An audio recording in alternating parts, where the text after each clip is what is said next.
আল্লাহ ডাক দিয়ে বলে, আমার ভালোবাসা নৈকট্য তোমরা কি পেতে চাও? এই জায়গায় আমরা যারা উপস্থিত কোরআন শোনার জন্য এসেছি, আমাদের রাজনৈতিক দিকটা আলাদা হতে পারে।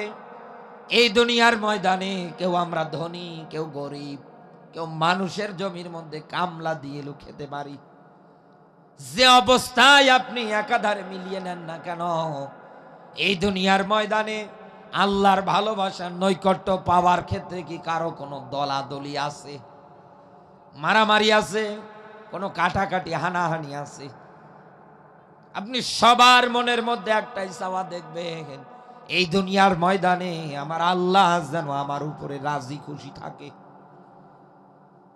এমনকি এই বাংলাদেশে 5ই আগস্টের আগে 16-17 বছর যারা রাজনীতি করে গিয়েছে, আপনি তাকিয়ে দেখেন তাদের মধ্যে আল্লাহর ভালোবাসা পাওয়ার মাধ্যম ছিল, চিন্তা ভাবনা ছিল। এই জন্যই ওরা উমরা করতে যেত, হজ করতে যেত। কথা বলো না কেন? এই যে শামীম ওসমান নিউজে এখন প্রকাশিত করে দিচ্ছে, আমি আর রাজনীতিতে কোনোদিন আসবো না, বাকি জীবনটা আমি এখন ইবাদত বন্দেগীটা কাটিয়ে দেব। আমি চিন্তা ভাবনা করে মেলাম তো, এতদিনে যারা আইনা ঘর পর্যন্ত বানিয়েছিল আপনি জানতেন না। মানুষদের উপরে যারা একাধারে জুলুম নির্যাতনের স্টিমরোলার চালিয়েছে গোপনে, কত মানুষদেরকে একাধারে দুনিয়ার থেকে পর্যন্ত বিদায় করে দিয়েছে। আলমডাঙ্গাবাসী মানুষ যখন বঙ্গভবন ঘেরাও করে ফেলেছিল, আপনি তাকিয়ে দেখেছেন ওই জায়গা থেকে মানুষ যায় নামাজ পর্যন্ত পেয়েছে। এই জন্যই তো এরা জাতির মাঝে এসে লেকচার দিত, আমরা তাহাজ্জুদের নামাজ আদায় করি, আমরা কাবা ঘর তাওয়াফ করার জন্য একাধারে ওই জায়গাগুলোতে পর্যন্ত চলে যাই।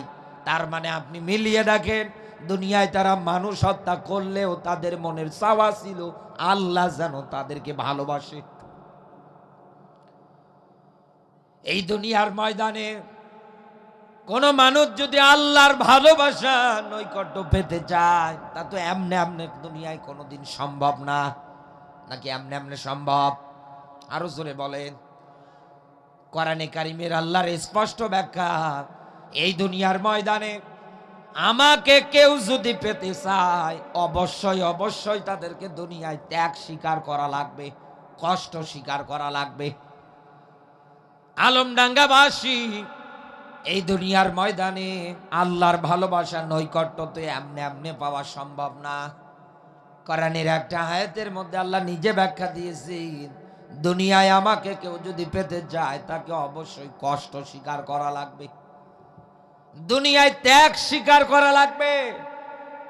আপনি দুনিয়ার ময়দানে মিলিয়ে দেখেন, মালিকের নৈকট্য হাসিল যারাই করতে চেয়েছিল অতীতের ইতিহাস থেকে এই পর্যন্ত তাদের শরীর থেকে রক্ত পর্যন্ত ঝরেছে, ফাঁসির দড়ি অবধি পর্যন্ত দাঁড় করিয়ে দিয়েছে। একটার পর একটা জুলুম নির্যাতনের স্টিমরোলার তাদের উপরে একাধারে চালিয়েছে। এরপরেও দুনিয়ার ময়দানে তারা বাতিলদের কাছে কোনোদিন মাথা নত করে নাই। তারা কেন করে নাই জানেন? কারণ পরের আয়াতের মধ্যেই আমার আল্লাহ পাক তার নিরসনটা সুন্দর করে ব্যাখ্যা করেছেন। আল্লাহ বলেন, ফাম্মা মান উতিয়া কিতাবাহু বিয়ামিনিহি, দুনিয়ায় যারা কষ্ট আর ত্যাগ স্বীকারের মাধ্যমে আল্লাহর নৈকট্য হাসিল করতে চায়, কিয়ামতের দিন আমার আল্লাহ মানুষগুলোর আমল নামাটা ডান হাতে দিয়ে দেবে। ফাসাউফা ইউহাসাবু হিসাবা ইয়াসিরা, কিয়ামতের ময়দানে আমার আল্লাহ তার হিসাবটা একেবারে সহজ করে দেবে। একটাবার চিন্তা ভাবনা করে মেলা, কিয়ামতের ময়দানে আমার আল্লাহ যদি আমল নামাটা ডান হাতে দেয়, হিসাবটা একেবারে সহজ করে দেয়, ওই দিন আপনার মতো সফল আর কেউ কি আছে? আরো জোরে বলেন। এমনকি দুনিয়ায় যদি আপনি আল্লাহকে পাওয়ার ক্ষেত্রে দুনিয়ায় জীবনটাও যদি আপনার বিলিয়ে দেন, রাসূলের স্পষ্ট হাদিস, একটা ফোঁটা রক্ত যদি জমিনে আপনার শরীর থেকে ঝরে যায়, আল্লাহ সব জীবনের অপরাধগুলো মাফ করে দেয়। কবরে, মিজানে, হাসরে, ফুলসিরাতে আপনার কোনো চিন্তা নেই। এমনকি কিয়ামতের ময়দানে আল্লাহর নবী জানিয়েছেন, আমার আল্লাহর পক্ষ থেকে এলান হবে, আজকে ৭০ জন মানুষের জন্য আমার কাছে সুপারিশ করো, আমি আল্লাহ তোমাদের সুপারিশ গ্রহণ করব। এই জায়গায় যারা দাবি রাখছেন যে আল্লাহ যেন আমাকে ভালোবাসে, আমি আল্লাহকে পেতে চাই, আল্লাহর নৈকট্য আমি হাসিল একাধারে দুনিয়ায় করতে চাই, আপনি যদি এই পথটাতে টিকে থাকতে পারেন, তাহলে এই দুনিয়ার ময়দানে আমার আল্লাহ পাক আপনাকে এই পুরস্কারগুলোর সুসংবাদ দিয়েছেন। এবার একটা কোরআনের আয়াত বলছি আপনাকে, আমি হাদিস অনুসারে মিলিয়ে নিয়ে যাবেন। আল্লাহ পাক বলেন, মিনান নাবিয়্যিনা ওয়াস সিদ্দিকিনা ওয়াস শুহাদাই ওয়াস সালিহিন ওয়া হাসুনা উলাইকা রাফিকা।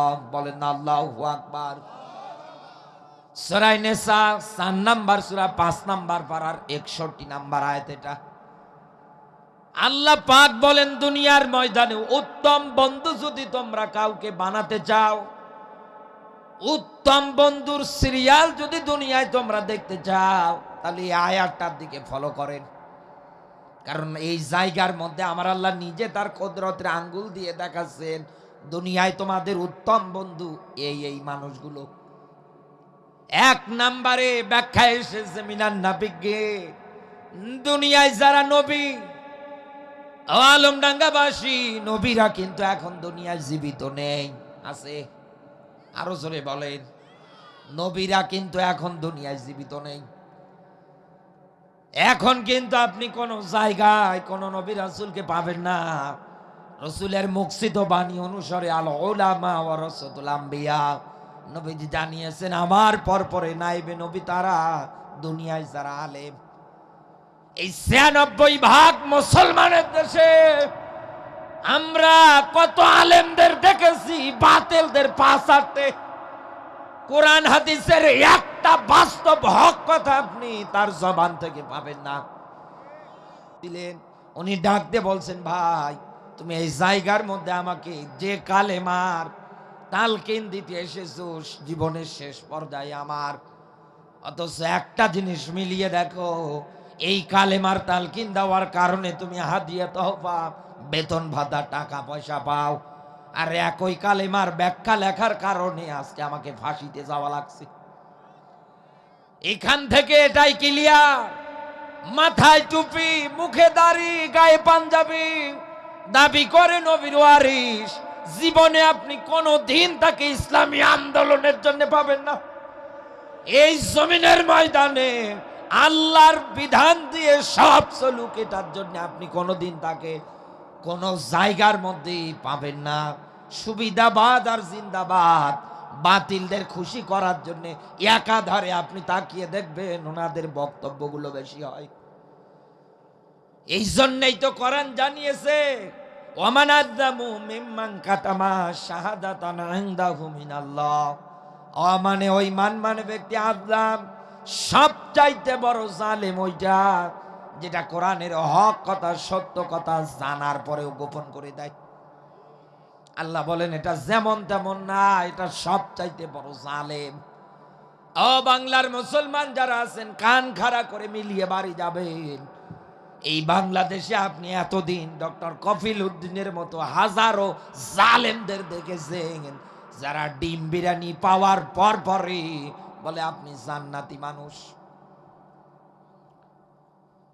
আরে ভাই, আপনি কি একটা বারের জন্য চিন্তা করেছেন যারা এই দুনিয়ার ময়দানে আল্লাহর নিয়ম নীতি দিয়ে দেশ চালানোর চিন্তা ভাবনা করার কারণে এই দুনিয়ার ময়দানে ইসলামের নিয়ম কানুন প্রতিষ্ঠার জন্য চেষ্টা চালাতে গিয়ে ডক্টর শফিকুল ইসলাম মাসুদ ভাইয়ের মতো মানুষদেরকে বিনা কারণে জেলখানায় বন্দী করে রেখেছিল।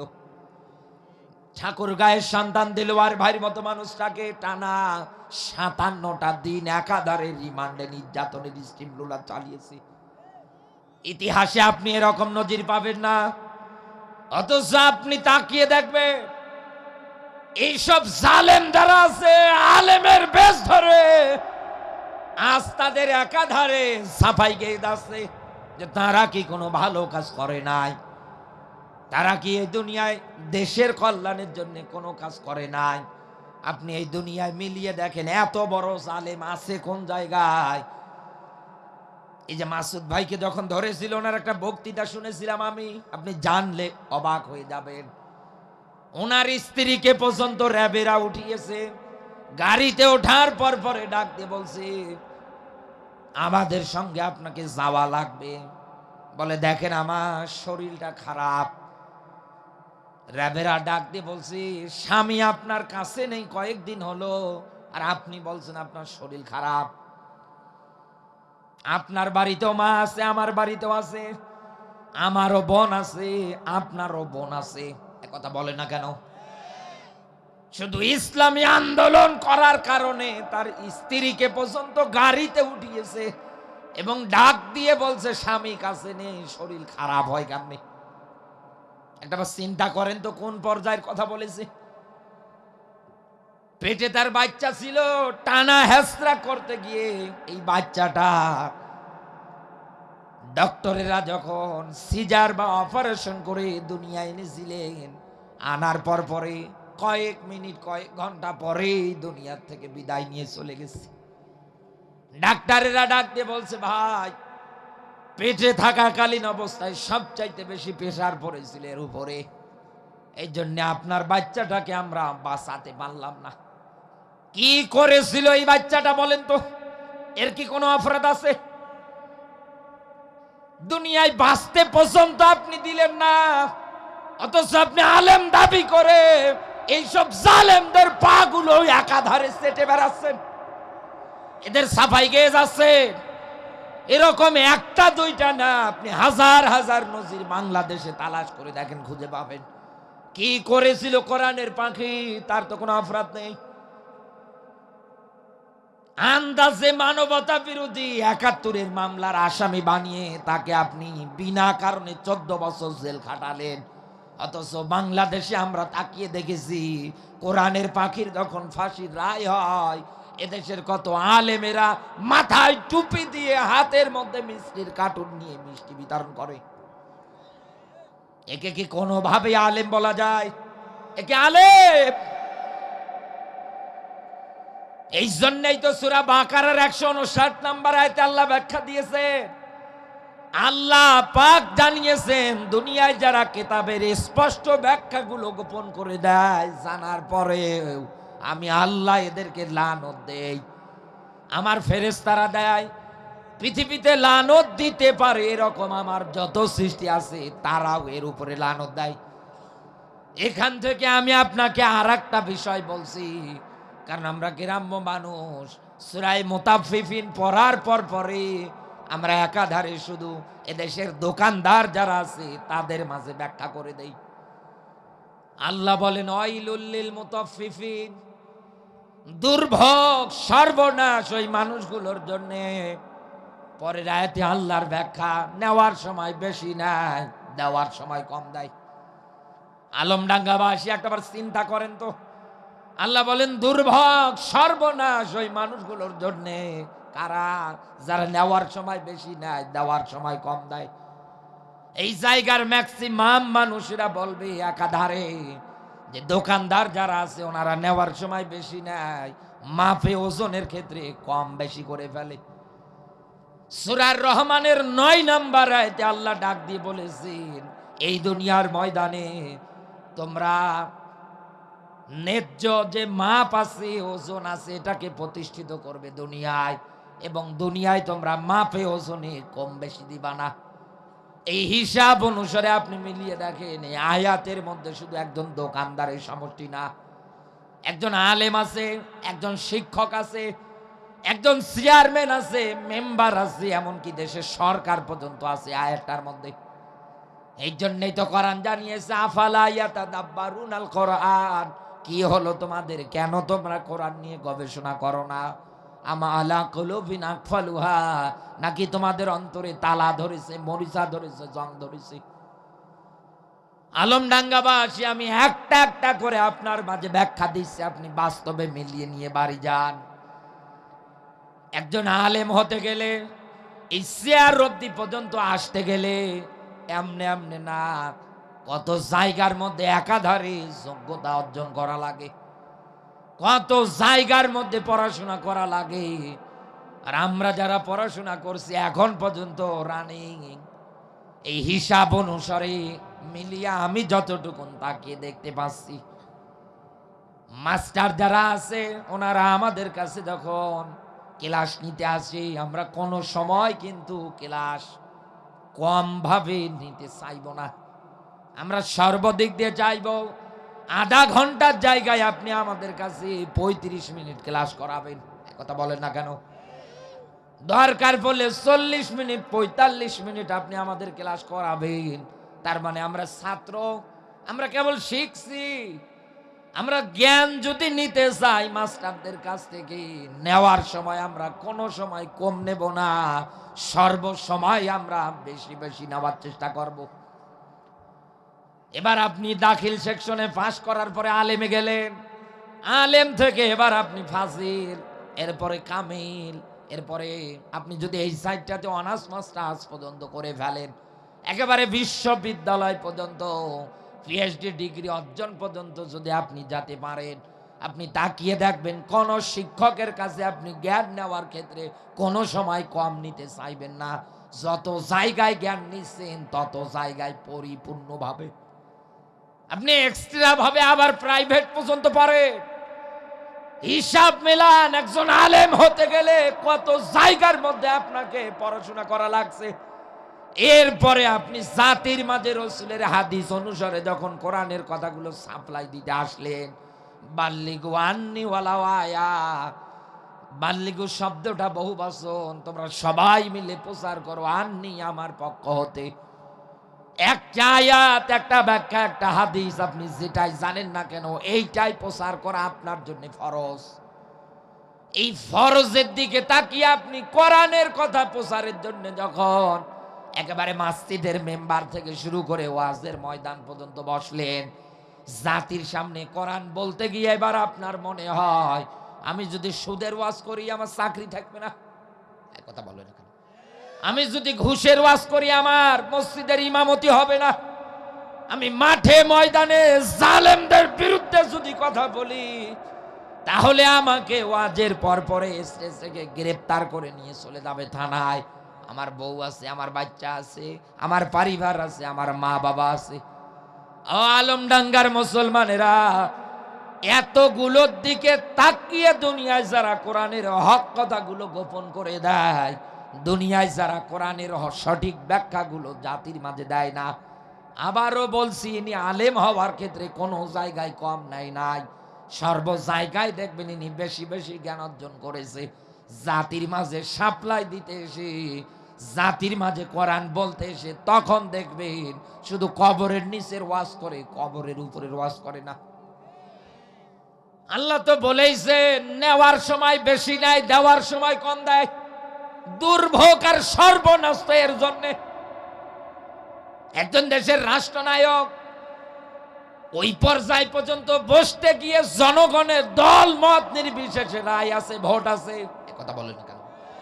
আপনি একাধারে পোস্টার প্রচারণা মাইকিং দা কিছু করা লাগে সব করলেন, আপনি নেতা হবেন, চেয়ারে বসবেন, এমপি মন্ত্রীর দায়িত্ব পালন করবেন, মেম্বারের দায়িত্ব পালন করবেন, চেয়ারম্যানের দায়িত্ব পালন করবেন, সব কিছুতে আপনি মিলিয়ে দেখেন বন্ধু, এলাকার লোকজনের কাছে এসে ভোট নামক বিষয় সুন্দর করে বলছে যে আমারে ভোট দেন, আমি যা কিছু লাগে করে দেব।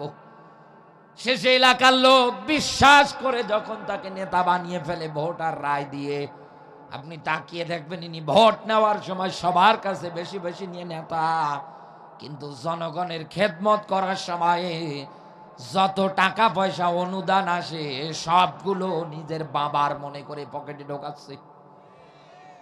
আপনি তো নেওয়ার সময় বেশি নিলেন, দেওয়ার সময় কম দিলেন। এই হিসাব অনুসারে মেলান এই দুনিয়ার ময়দানে আপনি যাচ্ছেন কোন পথে।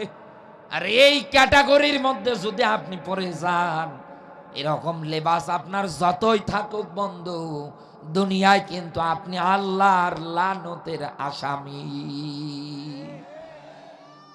আমার আল্লাহ জায়গার মধ্যে এটাই দিয়েছে ব্যাখ্যা। এখন আপনাকে এই জায়গার মধ্যে হক্কানি আলেম যারা আছে তাদেরকে বন্ধু বানানো লাগবে। এটা আপনার 1 নাম্বার। 2 নাম্বারে এই পৃথিবীর ময়দানে সিদ্দিকীন সত্যবাদী মানুষ যারা আছে, দুনিয়ায় যারা বিনা চিন্তা ভাবনায় সত্য জিনিসটাকে মেনে নেয়। এটা মনে হয় মেরাজের মাস, মেরাজের মাস না? বাস্তবে আমি আপনাকে এখান থেকে একটা ব্যাখ্যা দিয়ে যাচ্ছি। বিশ্ব নবী যেই দিন আবু জাহেলের সামনে বসে মেরাজের ব্যাখ্যা দিচ্ছিলেন, কারণ আবু জাহেল প্রায় আসতেন রসুলের কাছে, আসার পরে ডাক দিয়ে বলতেন, হে নবী, প্রতিদিন তো নতুন নতুন কথা বলেন, আজকে কি কোনো নতুন কথা আছে? ডাক দিয়ে বলছে, হাস কেউ নতুন কথা আছে। বলে কি? বলতে এই তো রাতের নির্দিষ্ট একটা অংশ, যেহেতু এই জায়গায় একটা শব্দ এসেছে লাইলাং, এই শব্দটা কিন্তু নাকেরা, রাতের নির্দিষ্ট একটা অংশ। এখানে আলেম যারা বসে আছে জিজ্ঞাসা করে দেখেন, পুরো রাত কিন্তু না, রাতের নির্দিষ্ট একটা অংশ। প্রথম আসমান, দ্বিতীয় আসমান, তৃতীয় আসমান, এরকম করে একেবারে আরশে আজিম আমার আল্লাহর সঙ্গে দেখা করে এই জায়গায় বসলাম। আবু জাহেল চিন্তা ভাবনা করে দেখেছে, কি বলে মসজিদে হারাম থেকে নাকি মসজিদে আকসা, এরপরে প্রথম আসমান, দ্বিতীয় আসমান, এরকম করে যা কিছু আছে সব তো বলছে। এতদিন তো এনাকে পাগল বলতাম, আসলেই তো দেখছে আজকে পাগল। কারণ আবু জাহেল রসুলকে এই অপবাদটা এই কারণেই দিয়েছিল, মসজিদে হারাম থেকে মসজিদে আকসার দূরত্ব 1236 কিলোমিটার। আপনি পরে দেখেন, কেউ যদি যেতে চায় ওই সময়টায় অনুযায়ী আপনি মিলিয়ে দেখেন, যাওয়া লাগবে তাকে উঠে চড়ে। কারণ আরব দেশে ওই সময়ে হেলিকপ্টার ছিল না, ওই সময়ে কিন্তু এরোপ্লেন ছিল না, দ্রুতগতি যানবাহন রকেট এটা কিন্তু ছিল না। সর্বোচ্চ মানুষ যাতায়াতের জন্য মরুভূমির জাহাজ হিসাবে উল্লেখ করত উটকে।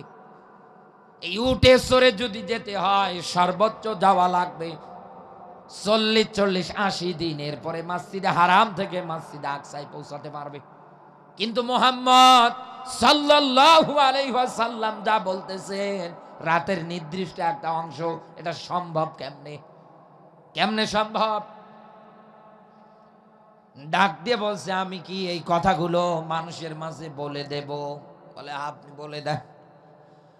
এক দৌড়ে আবু বাক্কারের কাছে গিয়ে ডাক দিয়ে বলছে, আবু বাক্কার, শুনেছো তোমার রসুল কি জানিয়েছেন? কি বলছে? তিনি নাকি রাতের নির্দিষ্ট একটা অংশে মসজিদে হারাম থেকে মসজিদে আকসা পর্যন্ত গিয়েছেন, এরপরে প্রথম আসমান, দ্বিতীয় আসমান, তথা তিনি মেরাজ করে আবার ফিরে এসেছেন। হযরতে আবু বকর সিদ্দিক আকবর ডাক দিয়ে বলছেন, আবু জাহেল, আমার রসুল কি এই কথা বলেছেন? বলে, আমি নিজ কানে শুনে আসলাম। সঙ্গে সঙ্গে আবু বকর ডাক দিয়ে বলছে, আবু জাহেল, আমার রসুল যদি এই কথা বলে থাকে, আমি আবু বকর সাক্ষী দিচ্ছি, আমার রসুল যা বলেছে সবগুলোই সত্য বলেছে। আমার রসুল একটাও কোনো মিথ্যা কথা বলে নাই। নবীজির কাছে এসে পর্যন্ত ডাক দিয়ে বললেন, হে নবী, আবু জাহেল আমার কাছে এই এই ঘটনা বয়ান করেছে। নবীজি ডাক দিয়ে বলেন, আবু বকর তুমি কি বলেছো? ডাক দিয়ে বলছে, হুজুর, আমি এই কথাগুলোর উপরে স্বীকৃতি দিয়েছি যে হ্যাঁ, আমার রসুল যা বলেছে সত্য বলেছে। রসুল ডাক দিয়ে বলছেন, আবু বকর, আজকের পর থেকে তুমি শুধু আবু বকর না, তুমি হলে সিদ্দিক। কারণ দুনিয়ায় যারা সত্য জিনিসটাকে বিনা চিন্তা ভাবনায় মেনে নেয়, এরাই কেবল সিদ্দিক। এবার বাংলাদেশে মেলান, আল্লাহর নবী জানিয়েছেন, মান ক্বালা বিহি সাদাকা, দুনিয়ায় যারা কোরআন দিয়ে কথা বলে তারাই কেবল সত্য কথা বলে। দুনিয়ায় যারা কোরআন দিয়ে আমল করে, এমনকি দুনিয়ায় যারা কোরআন দিয়ে বিচার করে, তারাই কেবল দুনিয়ায় ন্যায় বিচার কায়েম করে। এই ৯৬% মুসলমানের দেশে আপনি আজ কোরআন হাদিসের বাস্তব ব্যাখ্যা সুন্দরভাবে করেন, জাতির মাঝে আপনি কোরআন হাদিসের সুন্দর সঠিক জ্ঞানগুলো দেন, আপনি তাকাবেন নামের শেষে সিদ্দিক, তারপরেও কোরআনের সত্য কথা শোনার পরে বিরোধিতা করে। এরকম মানুষ নেই, আছে মানে আপনি তাকিয়ে দেখবেন এরকম অনেক মানুষ আছে। আরে ভাই, আপনার বন্ধুত্বের তালিকায় তো এই মানুষটা 3 নম্বরে দুনিয়ার ময়দানে যারা নেক কাজ করে, ভালো ভালো কাজের আঞ্জাম দেয়। 4 নম্বরে সুহাদা। এরপরে কিন্তু আমার আল্লাহ আঙ্গুল দিয়ে ইশারা করে ডাক দিয়ে বলেছেন ওয়াহাসুনা উলাইকা রফিকা। উলাইকা শব্দটা ইসমে ইশারা। আমার যেমন হাতের আঙ্গুল আছে, আমার আল্লাহরও কুদরতের আঙ্গুল আছে। আল্লাহ দেখাচ্ছেন এই মানুষগুলো কারা। দুনিয়ায় যারা বিশ্ব নবীর পরে দুনিয়ায় যারা নবীর ওয়ারিস হক্কানি, এর পরে দুনিয়ায় যারা সিদ্দিকিন সত্যবাদী, এর পরে দুনিয়ায় যারা ভালো ভালো কাজের আঞ্জাম দেয় ঈমান আনার পরে, এর পরে দুনিয়ায় যারা শহীদ। এখন আপনার কাছে আমার প্রশ্ন আছে এই জায়গায়, ওই যে আমি রসুলের হাদিস আপনাকে বলেছিলাম, আল্লাহকে পাওয়ার জন্য দুনিয়ায় যারা চিন্তা ভাবনা মনস্থ করে জীবন বিলাতে হয় বিলাবে, জান দেওয়া লাগলে দেবে, সম্পদ দেওয়া লাগলে দেবে। আপনি যেটাই চান না কেন তার কাছে যে সব বিলাবে, এই হাদিস আর এই কোরআনের আয়াত এবার আমি আপনাকে মিলিয়ে দিয়ে যাচ্ছি। এই হিসাব অনুসারে আজকে আপনি কার পিছনে দৌড়ান, আপনি কার আদর্শ দুনিয়ার ময়দানে লালন পালন করেন। বিশ্বনবী জানিয়েছেন দুনিয়ায় যার সাথে যার মহব্বত, কিয়ামতে তার সঙ্গে তার হাসর হবে। আমি তাকিয়ে দেখতে পাচ্ছি আপনি তো নামে মুসলমান, কিন্তু এমন এমন মানুষের পিছনে দৌড়ান, এমন এমন মানুষকে প্রায় দিয়ে সমর্থন করার জন্য চিন্তা ভাবনা করছেন, যার মাথা থেকে শুরু করে পায়ের আঙ্গুল পর্যন্ত দাড়িও নেই, মোছো নেই। এই কথা বলে প্যান্ট পরেছে, তাও আবার টাকনুর নিচে।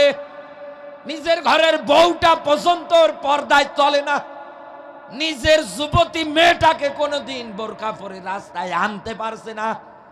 আল্লাহ যদি কিয়ামতের ময়দানে আপনাকে ডাক দেয়, ইয়াউমা নাদউ কুল্লা উনাসিম বিইমামিহিম, এই আয়াত অনুসারে বিচার কার্যের সময় আল্লাহ যদি ডাক দেয়, প্রত্যেকটা মানুষকে তো নেতার সঙ্গে ডাকবে।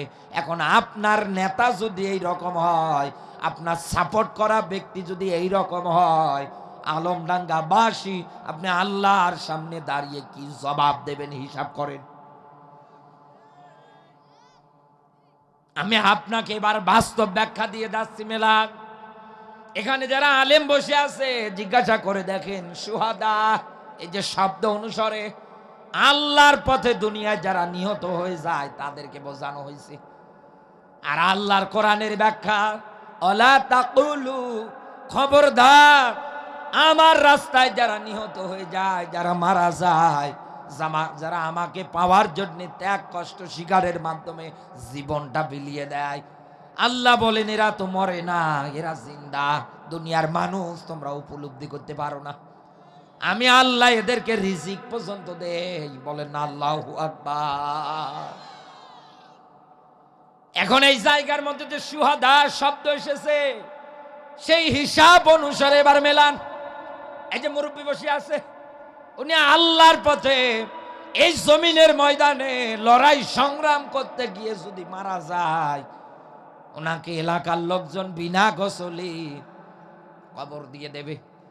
কারণ আল্লাহর পথে যারা নিহত হয়ে যায় তাদেরকে বিনা গোসলে কবর দেওয়া লাগে। কিয়ামতের দিন তারা এই অবস্থায় আল্লাহর সামনে দাঁড়াবে। আল্লাহ ডাক দিয়ে বলবেন, ফেরেশতারা আমার এই বান্দাগুলোর এই অবস্থা কেন? এদের হাত নেই, পা নেই, কারো কারো আবার চোখটা পর্যন্ত নেই। ডাক দিয়ে বলবে, মালিক তুমি তো জানো। আল্লাহ ডাক দিয়ে বলবেন, ফেরেশতারা আমি তো জানি, তোমরা বলো, তোমাদের মুখে শুনতে আমার ভালো লাগে। ডাক দিয়ে বলবে, মালিক তোমার জমিনে আলালাহুল খুল কলাম, সৃষ্টি যার জমিনে একমাত্র আইন চলবে তার, এই বিধানটা প্রতিষ্ঠার জন্যে স্ত্রীর মায়া করে নাই, সন্তানের মায়া করে নাই, সম্পদাদির মায়া করে নাই, নিজের জীবনটার মায়া পর্যন্ত করে নাই। আল্লাহ তোমার জমিনে তোমার আইন, তোমার হুকুমাত বাস্তবায়নের জন্য কাফেরদের বিরুদ্ধে অস্ত্র ধরেছিল ইসলামকে বিজয়ী করার জন্য। আয় আল্লাহ, তোমার পথে এই মানুষগুলো জীবন দিয়ে এই জায়গা পর্যন্ত আজ এসেছে। আল্লাহ ডাক দিয়ে বলবে আজকে এদের কোনো হিসাব লাগবে না, আমি আল্লাহ বিনা বিচারে বিনা হিসাবে এদেরকে জান্নাত দিয়ে দেব।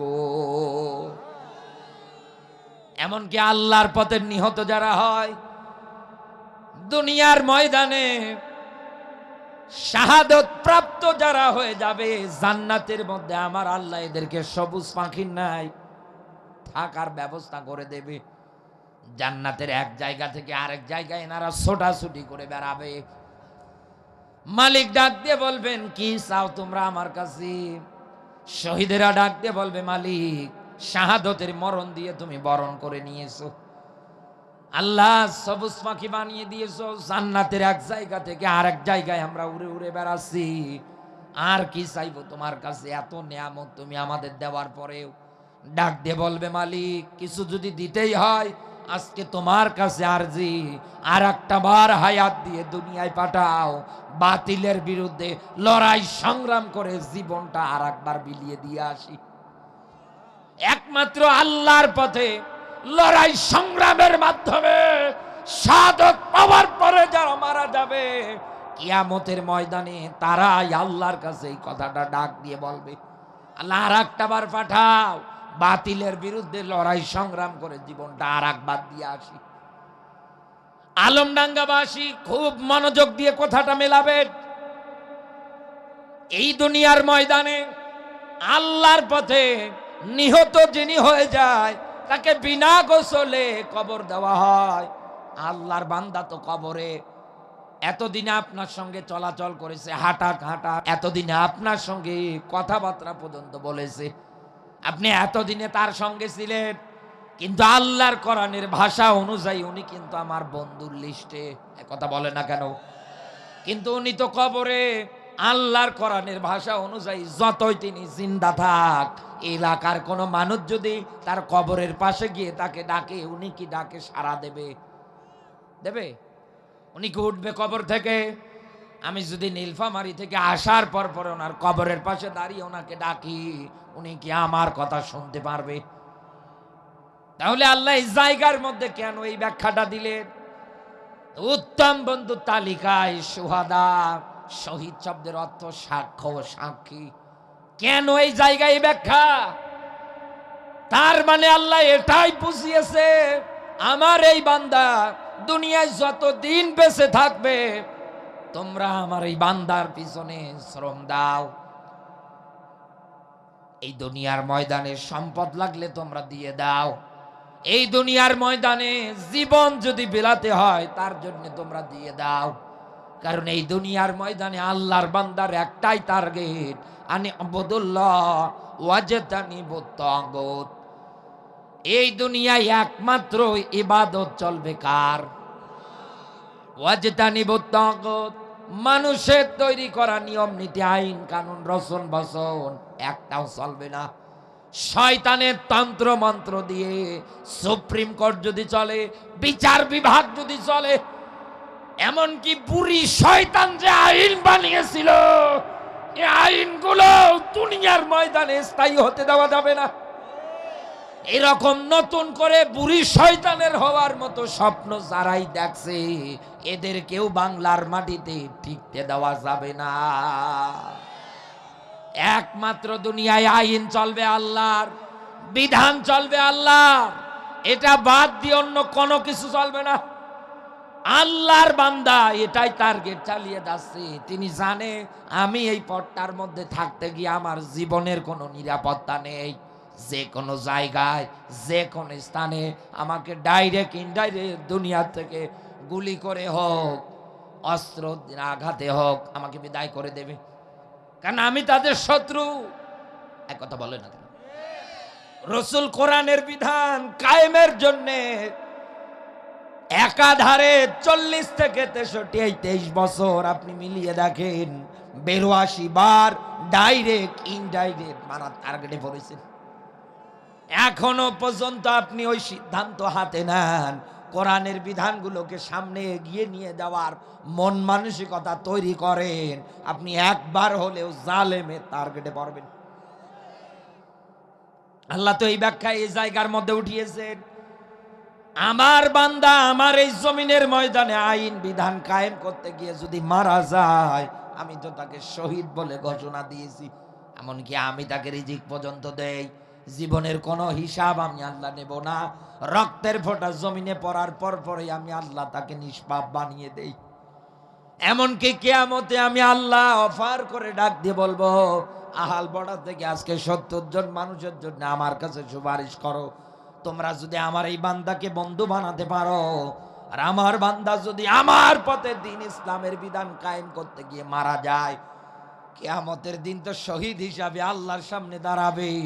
ওই দিন দাঁড়িয়ে যদি আপনাকে দেখার পর পরে আল্লাহর কাছে ডাক দিয়ে বলে, আল্লাহ এটা আমার বন্ধু, আমার এই বন্ধুকে না নিয়ে আমি জান্নাতে যাব না, এটা আমার মা, এটা আমার বাবা, এটা আমার বড় ভাই, বিশ্ব নবী জানিয়েছেন এই রকম করে কিয়ামতের ময়দানে শহীদ যারা আছে 70 জন মানুষের জন্য আল্লাহর কাছে সুপারিশ করবে, আর আমার আল্লাহ তাদের সুপারিশগুলো কবুল করে নেবে। এই জন্যই তো আল্লাহ ডাক দিয়ে বলেছেন, দুনিয়ার ময়দানে বন্ধু বানাতে চাইলে এই রকম মানুষদের বন্ধু বানান, আপনার কাজে দেবে। দুনিয়ায় যারা আল্লাহর নৈকট্য পাওয়ার ক্ষেত্রে আপনি তাকিয়ে দেখেন, ঘর ছাড়তে হলে ছাড়ছে, সন্তানদেরকে এতিম করতে হলে তারা করছে, এর পরেও দেখেন বাতিলের কাছে মাথা নত করে না। মতিউর রহমান নিজামীর দিকে তাকান, কতবার তাকে বলা হয়েছিল আপনি এই জায়গার মধ্যে জীবন ভিক্ষা চান, আল্লাহর বান্দা চাই নাই।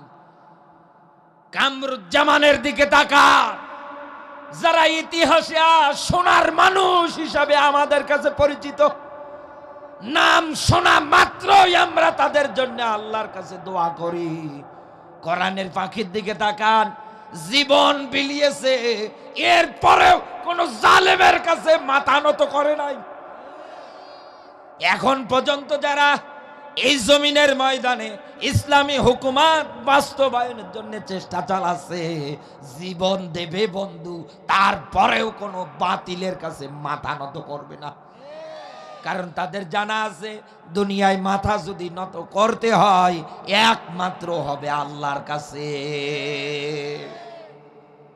আর আপনি এই মানুষগুলোর বিরুদ্ধাচারণ করে, মুসলমান তো বীরের জাত, মুসলমানেরা যদি মারা যায় শহীদ, আর যদি বেঁচে থাকে তাহলে তারা গাজী।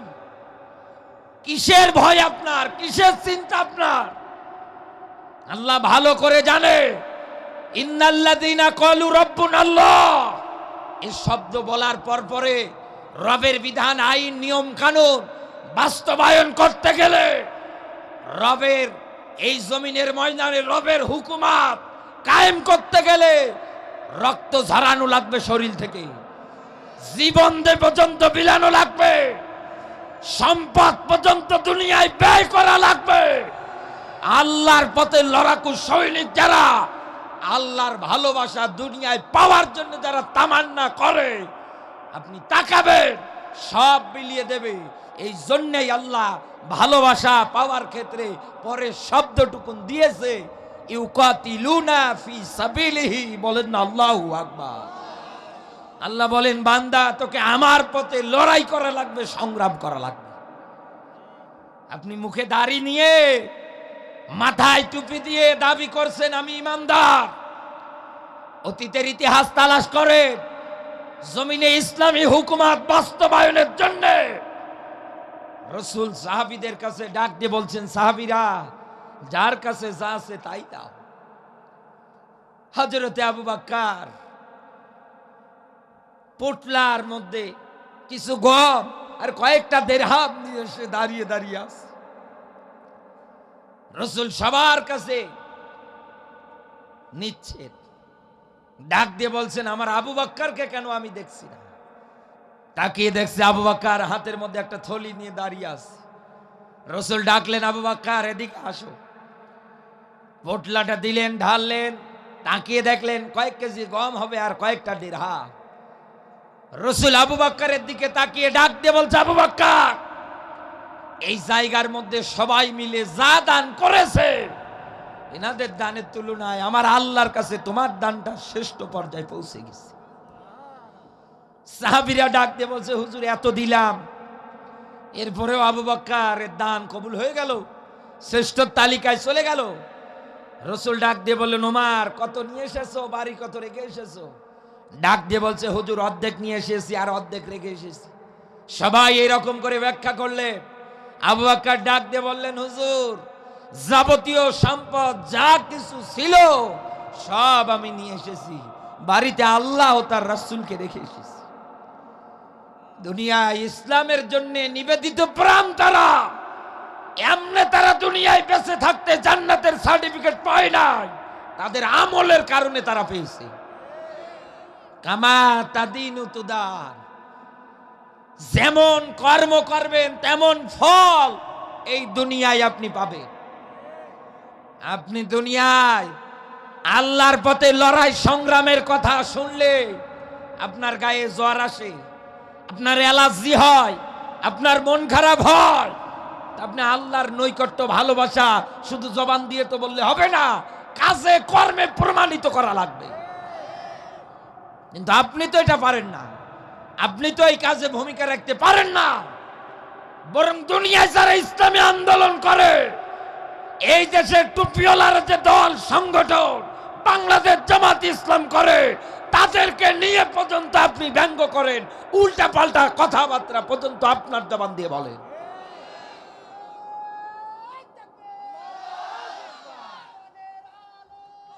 এতদিন এক জালেম একাধারে বলেছে, আপনি তাকিয়ে দেখেন এই দেশে আবারও নতুন করে জালেম হওয়ার অনেক মানুষ স্বপ্ন দেখে যাচ্ছে। আমি বলছি ভাই, জালেম হতে যাইয়েন না, জালেমদের তালিকায় নাম বসাইয়েন না। সামনে মারা যাবেন, পড়ে থাকবেন, জানাজা দেওয়ার মতো একটা হুজুর কেউ খুঁজে পাবেন না। কি নিহত করে রাখতেছি আমরা? কারা গোল আলু, কারা আল্লাহর পথে লড়াই সংগ্রামে বাধা দেয়, আমরা তাদেরকে শুধু চিহ্নিত করে রাখতেছি। কারণ দুনিয়ায় যারা ইসলামী আন্দোলনের বিরোধিতা করে, এ আমার আল্লাহর দুশ্মন, রসুলের দুশ্মন, গোটা মুসলমান জাতির দুশ্মন। এইসব জালেমদের সঙ্গে আমাদের কোনো আপোষ আছে? মসজিদের মধ্যে আজান হলে আপনি নামাজ পড়েন, আপনার কোনো কিছু মনে হয় না। রমজান মাস আসলে আপনি রমজানের রোজা রাখেন, আপনি 16-17 ঘন্টা না খেয়ে পার করে দেন। আপনি আরো 10 জনকে ডাক দিয়ে ইফতারি করান সওয়াবের আশায়। নিসাব পরিমাণ সম্পদের মালিক আপনি, যতটুক পারেন যাকাত দেন। যতটুকুন আপনার সম্পদ আছে ওই অনুসারে আপনি কাবা ঘর তাওয়াফ করার মন মানসিকতা তৈরি করেছেন। জীবনে একবার হজ করা ফরজ। এই দেশে আপনি নামাজ কায়েম জন্য চেষ্টা চালান না, নামাজ শুধু পড়েই যাচ্ছে। যাকাত বিধান প্রতিষ্ঠার জন্য চেষ্টা চালাচ্ছেন না, যাকাত যতটুক পারছেন দিয়ে যাচ্ছে। এই জমিনের ময়দানে আপনি হজ করছেন, এরপর পরে আপনি রমজান মাস আসলে রোজা রাখছেন আহাল বর্ডার থেকে সবাই মিলে। আপনার একটা বারের জন্যও কি বিবেকে বাঁধে না? জমিনে নামাজের আইন যে আল্লাহ দিয়েছে, যাকাতের বিধান যে আল্লাহ দিয়েছে, ওই আল্লাহ এই জমিনের ময়দানে ইসলামী আন্দোলন করা, নামাজ রোজার মতো ফরজ করেছে।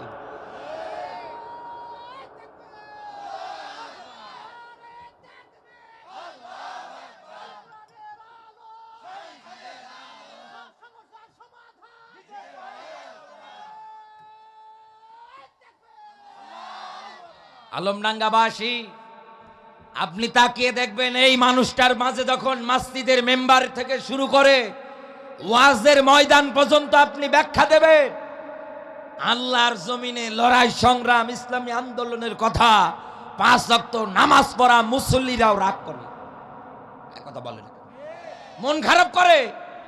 অথচ কোরআনের আয়াত আমার চোখের সামনে ভাসতেছে। কেমন ইমানদার, এই আয়াত দিয়ে আমি আপনাকে প্রমাণিত করে যাচ্ছি। আল্লাহ পাক বলেন আল্লাযীনা আমানু, নিশ্চয় এই দুনিয়ার ময়দানে যারা দাবি করে আমরা ইমানদার, আল্লাহ দিয়ে অতঃপর যারা আমানু, যারা বলে আমরা ঈমান এনেছি তথা ইমানদার, এ ঘোষণা যারা দেয়, আল্লাহ পাক বলেন তাদের প্রথম নাম্বার দায়িত্ব, প্রথম নাম্বার কর্তব্য, তোমরা তাকিয়ে দেখবা এই দুনিয়ার ময়দানে তারা ইউকাতিলুনা ফি সাবিলিল্লাহ, তারা আল্লাহর পথে লড়াই করে, সংগ্রাম করে। এই হিসাব অনুসারে আপনি তো আপনার জবান দিয়ে নিজেকে ইমানদার দাবি করেন, আপনি তো বিশাল বড় আল্লাহর ওলি হয়ে বসে আছেন, অথচ দিন কায়েমের কথা বললে কেন আপনার রাগ হয়, কেন চুলকায় বলেন তো আমাকে? নবী নূহের উপরে যেমন দিন প্রতিষ্ঠা করা ফরজ ছিল, ইব্রাহিমের উপরে যেমন দিনের বিধান প্রতিষ্ঠা করা ফরজ ছিল, বিশ্ব নবী মুহাম্মদুর রাসূলুল্লাহ সাল্লাল্লাহু আলাইহি ওয়াসাল্লামের উপরে প্রতিষ্ঠিত করা যেমন ফরজ ছিল, তামাম দুনিয়ার ময়দানে কিয়ামতের আগ পর্যন্ত নবীর যারা উম্মত দাবি করবে তাদের উপরেও দুনিয়ায় ফরজ। আল্লাহ পাক বলেন ওয়া ইন্নাহু লাযিকরুল লাকা ওয়া লিকাউমিকা ওয়া সাউফা তুসআলুন। নিশ্চয় নিশ্চয় হে নবী, আপনাকে এবং আপনার উম্মত যারা আছে, কওম যারা আছে, জাতি গোষ্ঠী যারা আছে, আমি আল্লাহ তাদেরকে কিয়ামতের ময়দানে জিকির নামক কিতাব মানার ব্যাপারে জিজ্ঞাসা করব। আমি এখান থেকে বেশি দূরে না, কয়েকদিন আগে এসে ওয়াজ করে গিয়েছি। ওই জায়গার মধ্যে আমি কিন্তু বলেছিলাম এই পৃথিবীর ময়দানে কোরআনে কারিমের নাম শুধু কোরআন মাজিদ না, কোরআন শরীফ না, কোরআনের নাম ফুরকান, কোরআনের নাম শিফা, কোরআনের নাম জিকির, কোরআনের নাম নূর। আল্লামা সৈয়দ রহমতুল্লাহ আলাই ধারাবাহিকতা অনুসারে ৫৫টার অধিক নাম সুন্দর করে ব্যাখ্যা করেছেন। ও বাংলার মুসলমান যারা আছেন কান খাড়া করবেন, আল্লাহ পাক যদি আপনাকে কিয়ামতের ময়দানে জিকির নামক কিতাব মানার ব্যাপারে ডাক দিয়ে জিজ্ঞাসা করে, কি জবাব দেবেন একটাবার হিসাব করেন তো। আর চেয়ারম্যান ডাকলে আপনার পা গুলো কাঁপাকাঁপি করে, মেম্বার ডাকলে আপনার পা গুলো কাঁপাকাঁপি করে, ইউনিয়ন পরিষদের যারা দায়িত্বশীল মানুষ আছে, এমনকি এমপি মন্ত্রী যারা আছে, তারা যদি আপনাকে ডাকিয়ে পাঠায়, তাদের কাছে সামনে গিয়ে দাঁড়ানোর মতো অপশন আপনার থাকে না। অথচ আল্লাহর সামনে দাঁড়িয়ে যখন আল্লাহ নিজে জিজ্ঞাসা করবে কোরআন মানার ব্যাপারে, কি জবাব দেবেন একটাবার চিন্তা ভাবনা করেন তো। আমি তো গলা ফাটিয়ে এই জন্যই চিল্লাচ্ছি, আপনি যা আপনার জবান দিয়ে বলছেন আমি ইমানদার, অথচ আল্লাহর কোরআন তো জানিয়েছে কামা আমানান নাস, এই দুনিয়ার ময়দানে ঈমান তো আনা লাগবে ওইভাবে মানুষ যেভাবে ঈমান এনেছে। মানুষদের ভিতরে কারা? মুহাম্মাদুর রাসূলুল্লাহ, বলেন না আল্লাহু আকবার। এই দুনিয়ার ময়দানে বিশ্ব নবী, তার সাহাবীরা, তাবেঈনরা, খোলাফায়ে রাশিদিন যারা আছে, তারা যেভাবে ঈমান এনেছে, ঈমান আনার পরে তারা যেভাবে ঈমানের উপরে অগ্নি পরীক্ষা দিয়েছে, এই দুনিয়ার ময়দানে আপনিও যদি নতুন করে ঈমানের ঘোষণা দিতে চান, তাদের মতো করে আপনার উপরেও দেখবেন জুলুম নির্যাতন আসবে। ইয়া আইয়ুহাল্লাযীনা আমানু দুখুলু ফিস সিলমি কাফা, আল্লাহ বলেন ও হে ঈমানদার, এই দুনিয়ার ময়দানে ইসলাম মানতে হলে, ইসলামে প্রবেশ করতে হলে পরিপূর্ণভাবে করা লাগবে। আপনি এমন ঈমানদার, সুবিধাবাদ আর জিন্দাবাদ, যেগুলো মানলে কোনো অসুবিধা নেই, খাবারের পরে মিষ্টি খাওয়া সুন্নাত, গলা পর্যন্ত খাচ্ছি, কথা বলে, দাড়ির মধ্যে সুন্দর করে সরিষার তেল আস্তে, চেহারাটা সুন্দর বানিয়েছে, ওনার কাছে মনে হয় খাবারের পরে মিষ্টি খাওয়া সুন্নাত, মিসওয়াক করা সুন্নাত, কথা বলে না কেন? নামাজ পড়বো, রোজা রাখবো, এতেই তো আল্লাহ জান্নাত দেবে। অথচ ইনি জানেই না আল্লাহ যার মতো ঈমান আনতে বলেছে, তারা দুনিয়ার ময়দানে ঈমানের উপর অগ্নি পরীক্ষা দিতে গিয়ে জীবন পর্যন্ত বিলিয়ে দিয়েছে। তারা তাদের একটাই টার্গেট, একটাই চাওয়া, একটাই পাওয়া ছিল, এই দুনিয়ার ময়দানে সৃষ্টি যার, একমাত্র আইন চলবে তার। আর আপনি ইমানদার দাবি করে আজ এই পক্ষে ঘোষণা দিতে পারেন না, আপনার লজ্জা থাকা দরকার। কিসের ইমানদার আপনি? ভাওতাবাজি বাদ দেন। আল্লাহ বলেন, ইয়া আইয়ুহাল্লাযীনা আমানু হাল আদুল্লুকুম আলা তিজারাতিন তুনজিকুম মিন আযাবিন আলীম। সস্তা ইমানদার আপনি, মসজিদের মধ্যে 2 রাকাত নামাজ আদায় করে হাত তুলে দোয়া করে, ওয়াকিনা আযাবান নার। সূরা বাকারার 201 নম্বর আয়াত অনুসারে, আল্লাহ আমাকে জাহান্নামের আগুন থেকে বাঁচাও। দোয়া করছে, কি দোয়া গো, কি দোয়া! দুনিয়ার কল্যাণ, আখিরাতের কল্যাণ। ওয়াকিনা আযাবান নার, আল্লাহ জাহান্নাম থেকে বাঁচা। আল্লাহ বলেন, আমি তো তোকে বাঁচাবই। কারণ তামাম দুনিয়াটায় আপনি তাকিয়ে দেখেন, মাত্র 1 ভাগ মোহাব্বত তিনি ছড়িয়ে ছিটিয়ে দিয়েছে। 1 ভাগ মোহাব্বত দেওয়ার কারণে ভাই ভাইকে ছাড়া থাকতে পারে না, মা তার বাবাকে ছাড়া থাকতে পারে না। কথা বলেন কেন? সন্তানাদি তার মা বাবা ছাড়া থাকতে পারে না। এরকম করে আপনি হিসাব করে মিলিয়ে দেখেন, 1 ভাগ মোহাব্বতের কারণে যদি দুনিয়ায় এত মোহাব্বত, এত ভালোবাসা তৈরি হয়, বাকি 99 ভাগ মোহাব্বত যার হাতে, তার দয়া মনে হয় তার বান্দার প্রতি কম। হ্যাঁ, কম কম। এই জন্যই তো তিনি কোরআনে আপনাকে ডাকছে, ওয়াসারিউ ইলা মাগফিরাতিম মির রাব্বিকুম। অপরাধ করে ফেলেছে, আপনি অপরাধী হয়ে গেছেন, আল্লাহ বলছেন তুই দৌড়া ইলা মানে দিকে, মাগফিরাতিম মির রাব্বিকুম, আমার ক্ষমার দিকে আয়। কারণ আমি আল্লাহ গফুর গফফার। তুই আমার কাছে এসে অপরাধগুলো স্বীকার কর, মাথাটা নত করে দিয়ে তুই অপরাধ স্বীকার কর। এই দুনিয়ার ময়দানে তুই পণ প্রতিজ্ঞা কর, আল্লাহ এই অপরাধ আমি আর জীবনও করব না। এই অপরাধগুলোর জন্য একটু অনুতপ্ত হ, অনুশোচনা কর।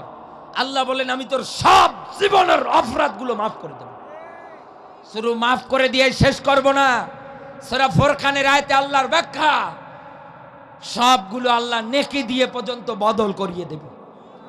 অথচ সেই মুসলমান আপনি আল্লাহর কাছে জাহান্নাম থেকে বাঁচার জন্য দোয়া করে, অথচ আল্লাহ কোরআনে জাহান্নাম থেকে বাঁচার জন্য আপনাকে কোরআনের আয়াত দিয়ে ডাকছে, তুনজিকুম মিন আযাবিন আলীম। আমি আল্লাহ যন্ত্রণায় কঠিনতম আযাব, শাস্তি থেকে তোমাদের বাঁচাবো। এই দুনিয়ার ময়দানে তুমিনুনা বিল্লাহি ওয়া রাসূলিহি, দুনিয়ায় আমার প্রতি ঈমান, আমার রাসূলের প্রতি ঈমান দুনিয়ায় তোমাদের আনা লাগবে। ওয়া তুজাহিদুনা ফি সাবিলিল্লাহ, এই দুনিয়ার ময়দানে জান আর মালের বিনিময়ে আল্লাহর জমিনে লড়াই আর সংগ্রাম করা লাগবে। এই 2টা কাজের আঞ্জাম দুনিয়ায় যারা দিতে পারবে, আমার আল্লাহ তাদেরকে জাহান্নামের কঠিনতম আযাব, শাস্তি থেকে বাঁচাবে। এখন এই একটাতেও আপনি নাই।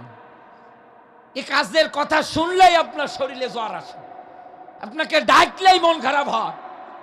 আপনি কি, আপনি যাচ্ছেন কোন দিকে?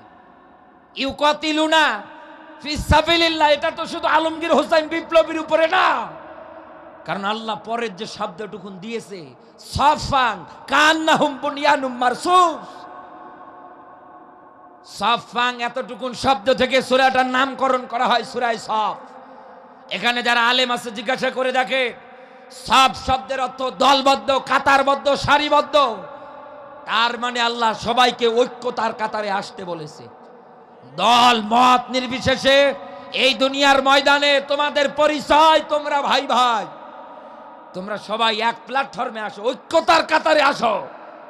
এই জমিনের ময়দানে মুসলমানেরা যতদিন না ঐক্যতার কাতারে না আসবে, এই জমিনে যতদিন না তারা দলবদ্ধ, সারিবদ্ধ, কাতারবদ্ধ না হবে, ততদিন আল্লাহর জমিনে আল্লাহর বিধান কায়েম করা সম্ভব না।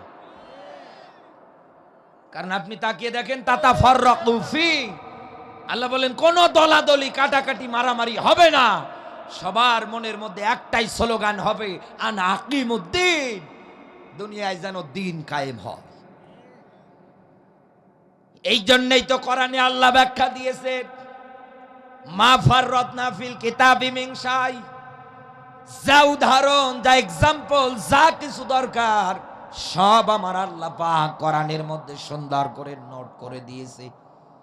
আলমডাঙ্গাবাসী একটু কান খাড়া করবেন, আমি আপনাকে এই জায়গা থেকে কিছু গুরুত্বপূর্ণ মেসেজ দিয়ে যাচ্ছি। এবার আল্লাহর কোরআনের একটা মাত্র উদাহরণ বলছি ঐক্যতার বিষয়ে।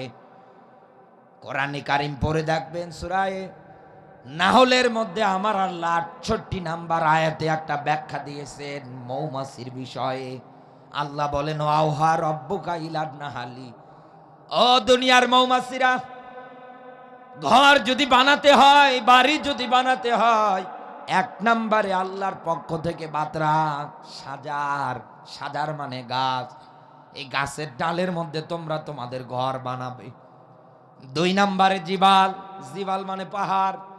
৩ নম্বরে মানুষ থাকার জন্য যে ঘর বাড়িগুলো তৈরি করছে দেয়ালে বা ওয়ালে।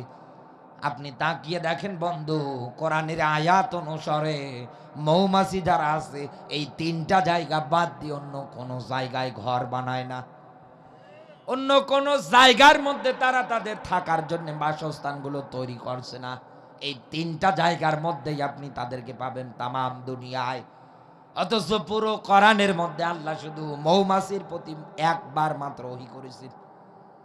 হিসাব অনুসারে মেলান, এই যে রাস্তাটা আছে, এই যে রাস্তার ধারে যে গাছ আছে, এই গাছের ডালের মধ্যে যদি মৌচাক বাসা করে থাকে, আপনি তাকিয়ে দেখতে পারবেন এদিকটায় যদি সরিষা ক্ষেত হয়, ওই সরিষা ফুলের মধুগুলো সংগ্রহ করে করে ওরা নিয়ে আসবে চাকের মধ্যে। একটা পর্যায়ে চাকের মধ্যে মধু ওরা তৈরি করে ফেলবে। ছোট্ট একটা বাচ্চা ৬-৭ বছরের এই রাস্তা দিয়ে হেঁটে হেঁটে এই পর্যন্ত আসার পরে তাকিয়ে দেখতে পাচ্ছে গুনগুন আওয়াজ দিয়ে দিয়ে মৌমাছিগুলো সরিষা ফুল থেকে মধু সংগ্রহ করে চাকের মধ্যে এসে বলছে দলবদ্ধভাবে। এটা তো ভালোই লাগছে, মনে মনে চিন্তা করে এত সুন্দর দৃশ্য আমি দেখতে পাবো কল্পনাও করি নাই। হঠাৎ ওর মনের মধ্যে একটু শয়তানি উঠে হাটের মধ্যে একটা ঢিল নিয়েছে, নেয়ার পর পরে মৌচাকের মধ্যে মেরে দিয়েছে। এই জায়গায় বিবেকবান মানুষ যারা আছেন একটু কান খাড়া করে জবাব দেবেন।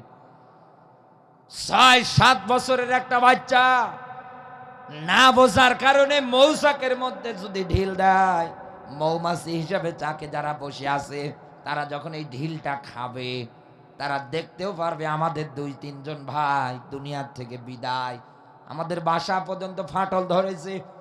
মৌমাছিরা মনে হয় ওই জায়গা থেকে লক্ষ্য করে তাকিয়ে দেখবে যে ছোট্ট বাচ্চা বোঝে না, কোনো কিছু করার দরকার নেই, ওকে ছেড়ে দেয়, ও যেন এখান থেকে চলে যায়।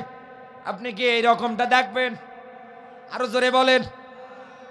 আপনি একটা জিনিস সেই জায়গার মধ্যে পরিষ্কার ভাবে বুঝে ফেলেছেন, মৌচাকের মধ্যে যেই ঢিল দিক না কেন ওই জায়গা থেকে পালানোর মতো রাস্তা খুঁজে পাবে না।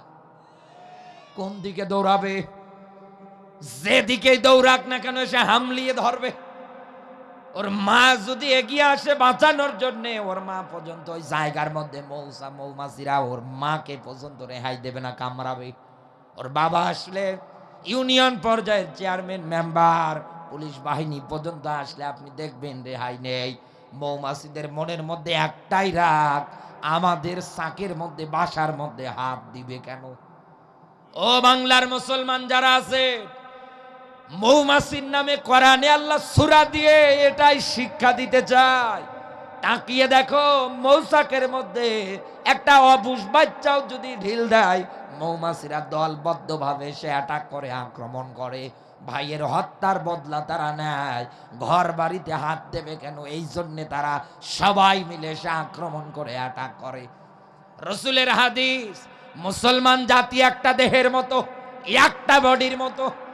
এক জায়গায় যদি কেটে যায়, ওখান থেকে ব্যথা অনুভব হবে মাথা থেকে শুরু করে ফেরা আঙ্গুল পর্যন্ত।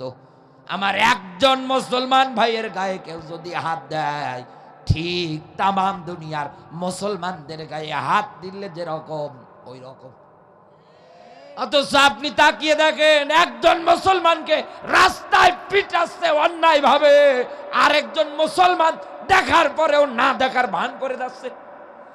আমরা যদি এই দুনিয়ায় এই মৌমাছির চাক থেকে শিক্ষা নিয়ে সবাই দলবদ্ধ, কাতারবদ্ধ, সারিবদ্ধভাবে ঐক্যতার প্ল্যাটফর্মে আসতে পারতাম, এদেশের কোন জালেম কোনদিন কোন মুসলমানের গায়ে হাত দাও সাহস পেত না। কিন্তু আমরা তো পারি না। কে কি করছে করুক, লা ইলাহা ইল্লাল্লাহ, কাউকে কিছু বলবো না, এক কথা বলেন। অথচ আপনি নবীর উম্মত দাবি করেন, রসুল যা বলেছেন, যেটাতে আদেশ দিয়েছেন, যেটাতে রসুল একেবারে জ্বলন্ত ব্যাখ্যা এবং উম্মতদের জন্য আদেশ সূচক বাক্য দিয়েছেন, ওমা আতাকুমুর রাসূল, যা আদেশ দেয় মেনে নাও, যেটাতে নিষেধাজ্ঞা দেয় দূরে থাকো। এই হিসাব অনুসারে আমি আপনাকে সূরা ফাতিহার একটা মাত্র ব্যাখ্যা বলছি। লম্বা ঘটনা সংক্ষেপ করে শুধু এই জায়গা থেকে ঐক্যতার বিষয়ে একটা টাচ দিয়ে যাচ্ছি। বিশ্বনবী আমার 1400 সাহাবী নিয়ে মদিনা থেকে মক্কায় হজ করার জন্য রওনা করেছেন। হুদাইবিয়া নামক জায়গায় আসার পরে কাফিরেরা বাধা দেয়, নবী আপনি প্রবেশ করতে পারবেন না, আপনাকে আমরা এই বছরে হজ করতে দেব না। বিশ্বনবী এটার সুরাহা করার জন্য নিজের জামাতা হযরত ওসমানকে পাঠালেন, যাও তো দেখো কি অবস্থা। কারণ অধিকাংশ জায়গা জমিগুলো ছিল ওসমানের, তারা ব্যবসা করতো ওসমানের সঙ্গে। ওসমান ভিতরে যাওয়ার পরে কাফিরেরা প্রচার চালিয়ে দিয়েছে, তারা ওসমানকে হত্যা করে ফেলেছে, মেরে ফেলেছে। রসুলের কান অবধি পর্যন্ত যখন এই মেসেজ এসেছে, রসুল ওই জায়গায় 1399 জন সাহাবীর মাঝে বক্তৃতা দিয়ে ডাক দিয়ে বললেন, এই যে বাবলা গাছ, এই বাবলা গাছের নিচে সবাই তোমরা ইহরামের পোশাক খুলে ফেলো। আমি নবী হাত বাড়াচ্ছি, আমার হাতের উপরে হাত রাখো। নবীজি হাত বাড়ানোর সঙ্গে সঙ্গে 1399 জন সাহাবী নবীর হাতের উপরে হাত রাখলেন। ঐক্যতার জন্য তারা শপথ বাক্য পাঠ করলেন, উসমান একজন নিরপরাধ মানুষ, তার হত্যার বদলা না নিয়ে আমরা কেউ বাড়ি ফিরে যাব না। রসুল যখন সবাইকে নিয়ে এই শপথ বাক্য পাঠ করেছেন, কাফেরদের কান অবধি যখন পৌঁছে গিয়েছে, তারা ওসমানকে ছেড়ে দিতে বাধ্য হয়েছে।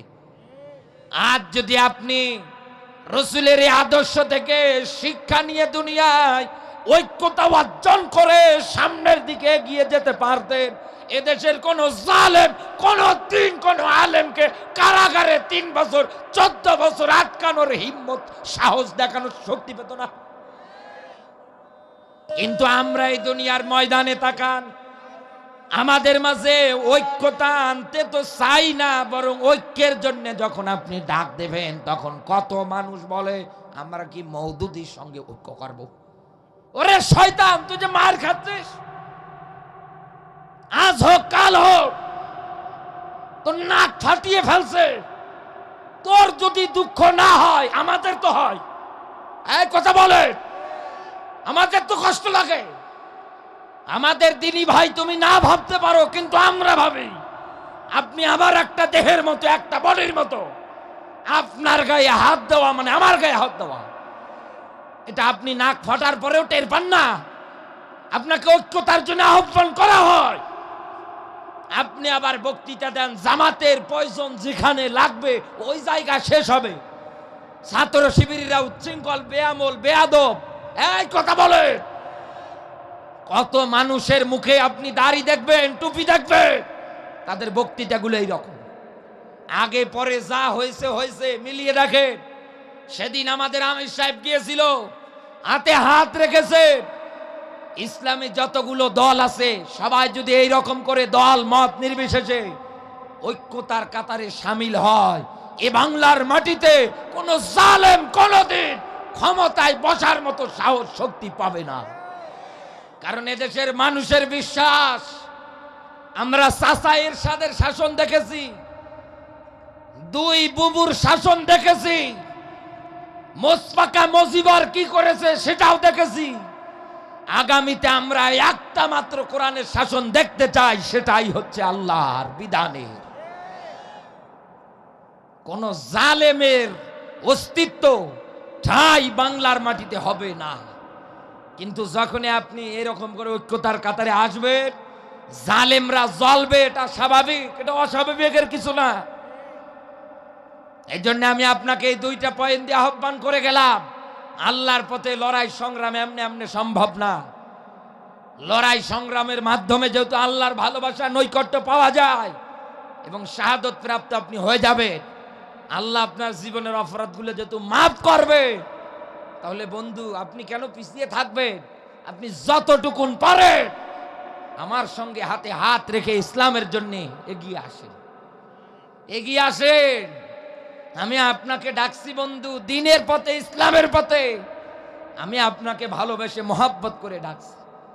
কিন্তু আমরা যদি এটাতেও সফল হতে না পারি, তাহলে আমাদের অবস্থা সামনে আরো কঠিন, ভয়াবহ, খারাপ হবে। তিনটা লোক এক জমির আখ মন মতো খাচ্ছে।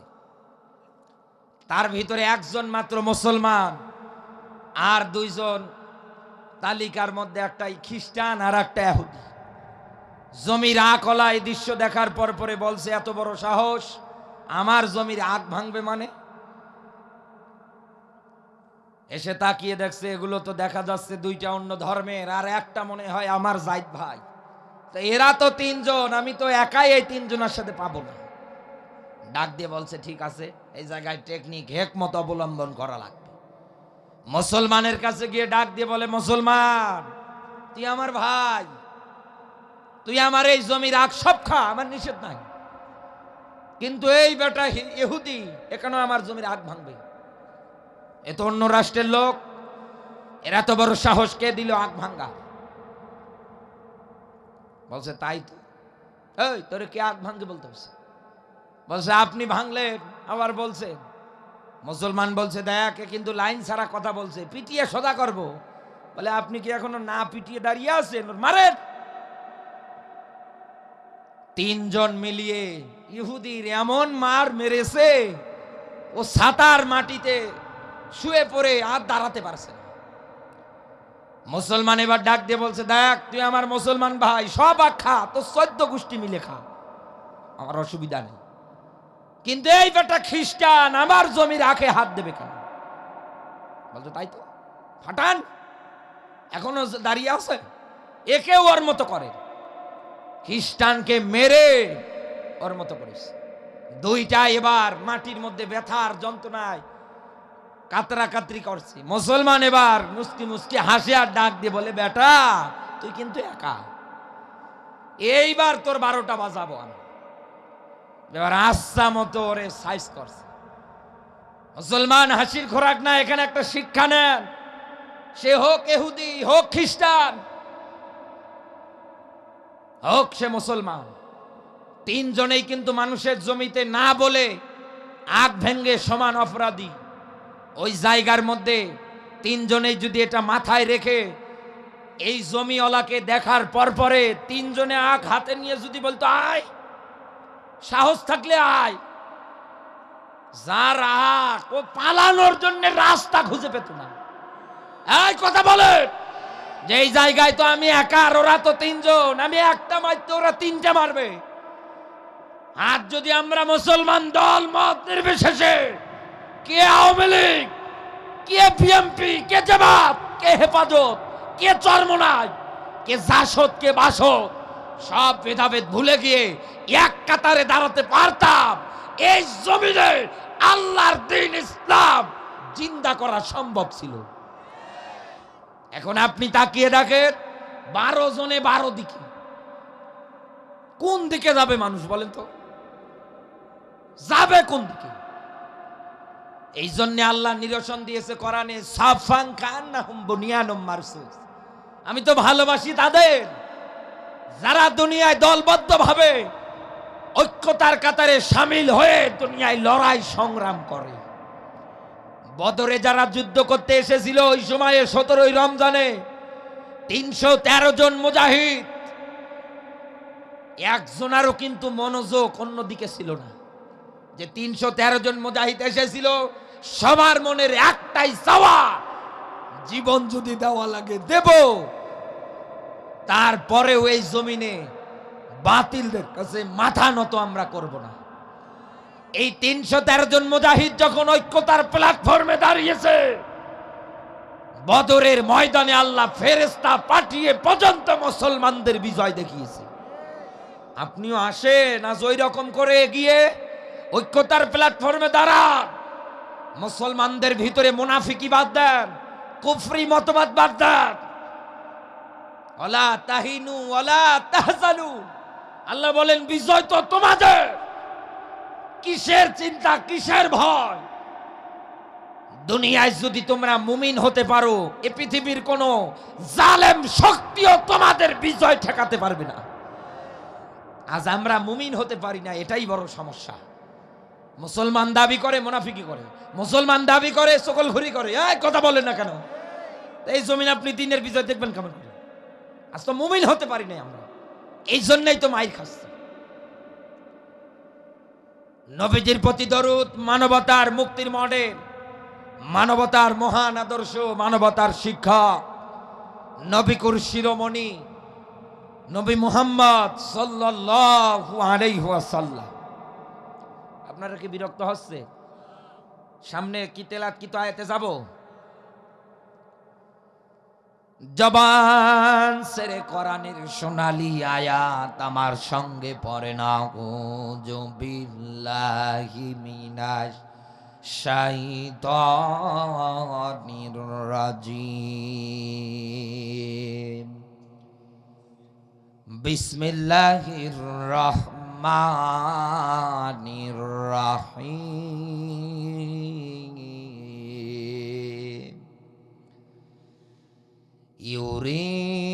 ইউরিদুনা লিইউতফিউ নূরাল্লাহি বিআফওয়াহিহিম। বলেন আল্লাহু আকবার। আলমডাঙ্গাবাসী, আগামীকাল কেউ যদি জিজ্ঞাসা করে কোন সূরা থেকে আলোচনা করেছেন, আপনি বলবেন সূরা সাফ 61 নাম্বার সূরা 28 নাম্বার পারার 8 নাম্বার আয়াত, একটা মাত্র আয়াত আমরা তেলাওয়াত করেছি। আমার আজকের আলোচনার সাবজেক্ট আমি আলমডাঙ্গাবাসীদের মাঝে বলে গেলাম, দিন বিজয়ের আন্দোলন। যেহেতু আমি আপনাকে এতক্ষণ যাবত এইটার জন্য দলবদ্ধভাবে ঐক্যতার জন্য ডাকতেছিলাম, এইবার আসেন এই দুনিয়ার ময়দানে মালিক আয়াতের মধ্যে আমাদের জন্য কি বাস্তব ব্যাখ্যা বিশ্লেষণ রাখলেন। আল্লাহ পাক বলেন ইউরিদুনা লিইউতফিউ নূরাল্লাহি বিআফওয়াহিহিম।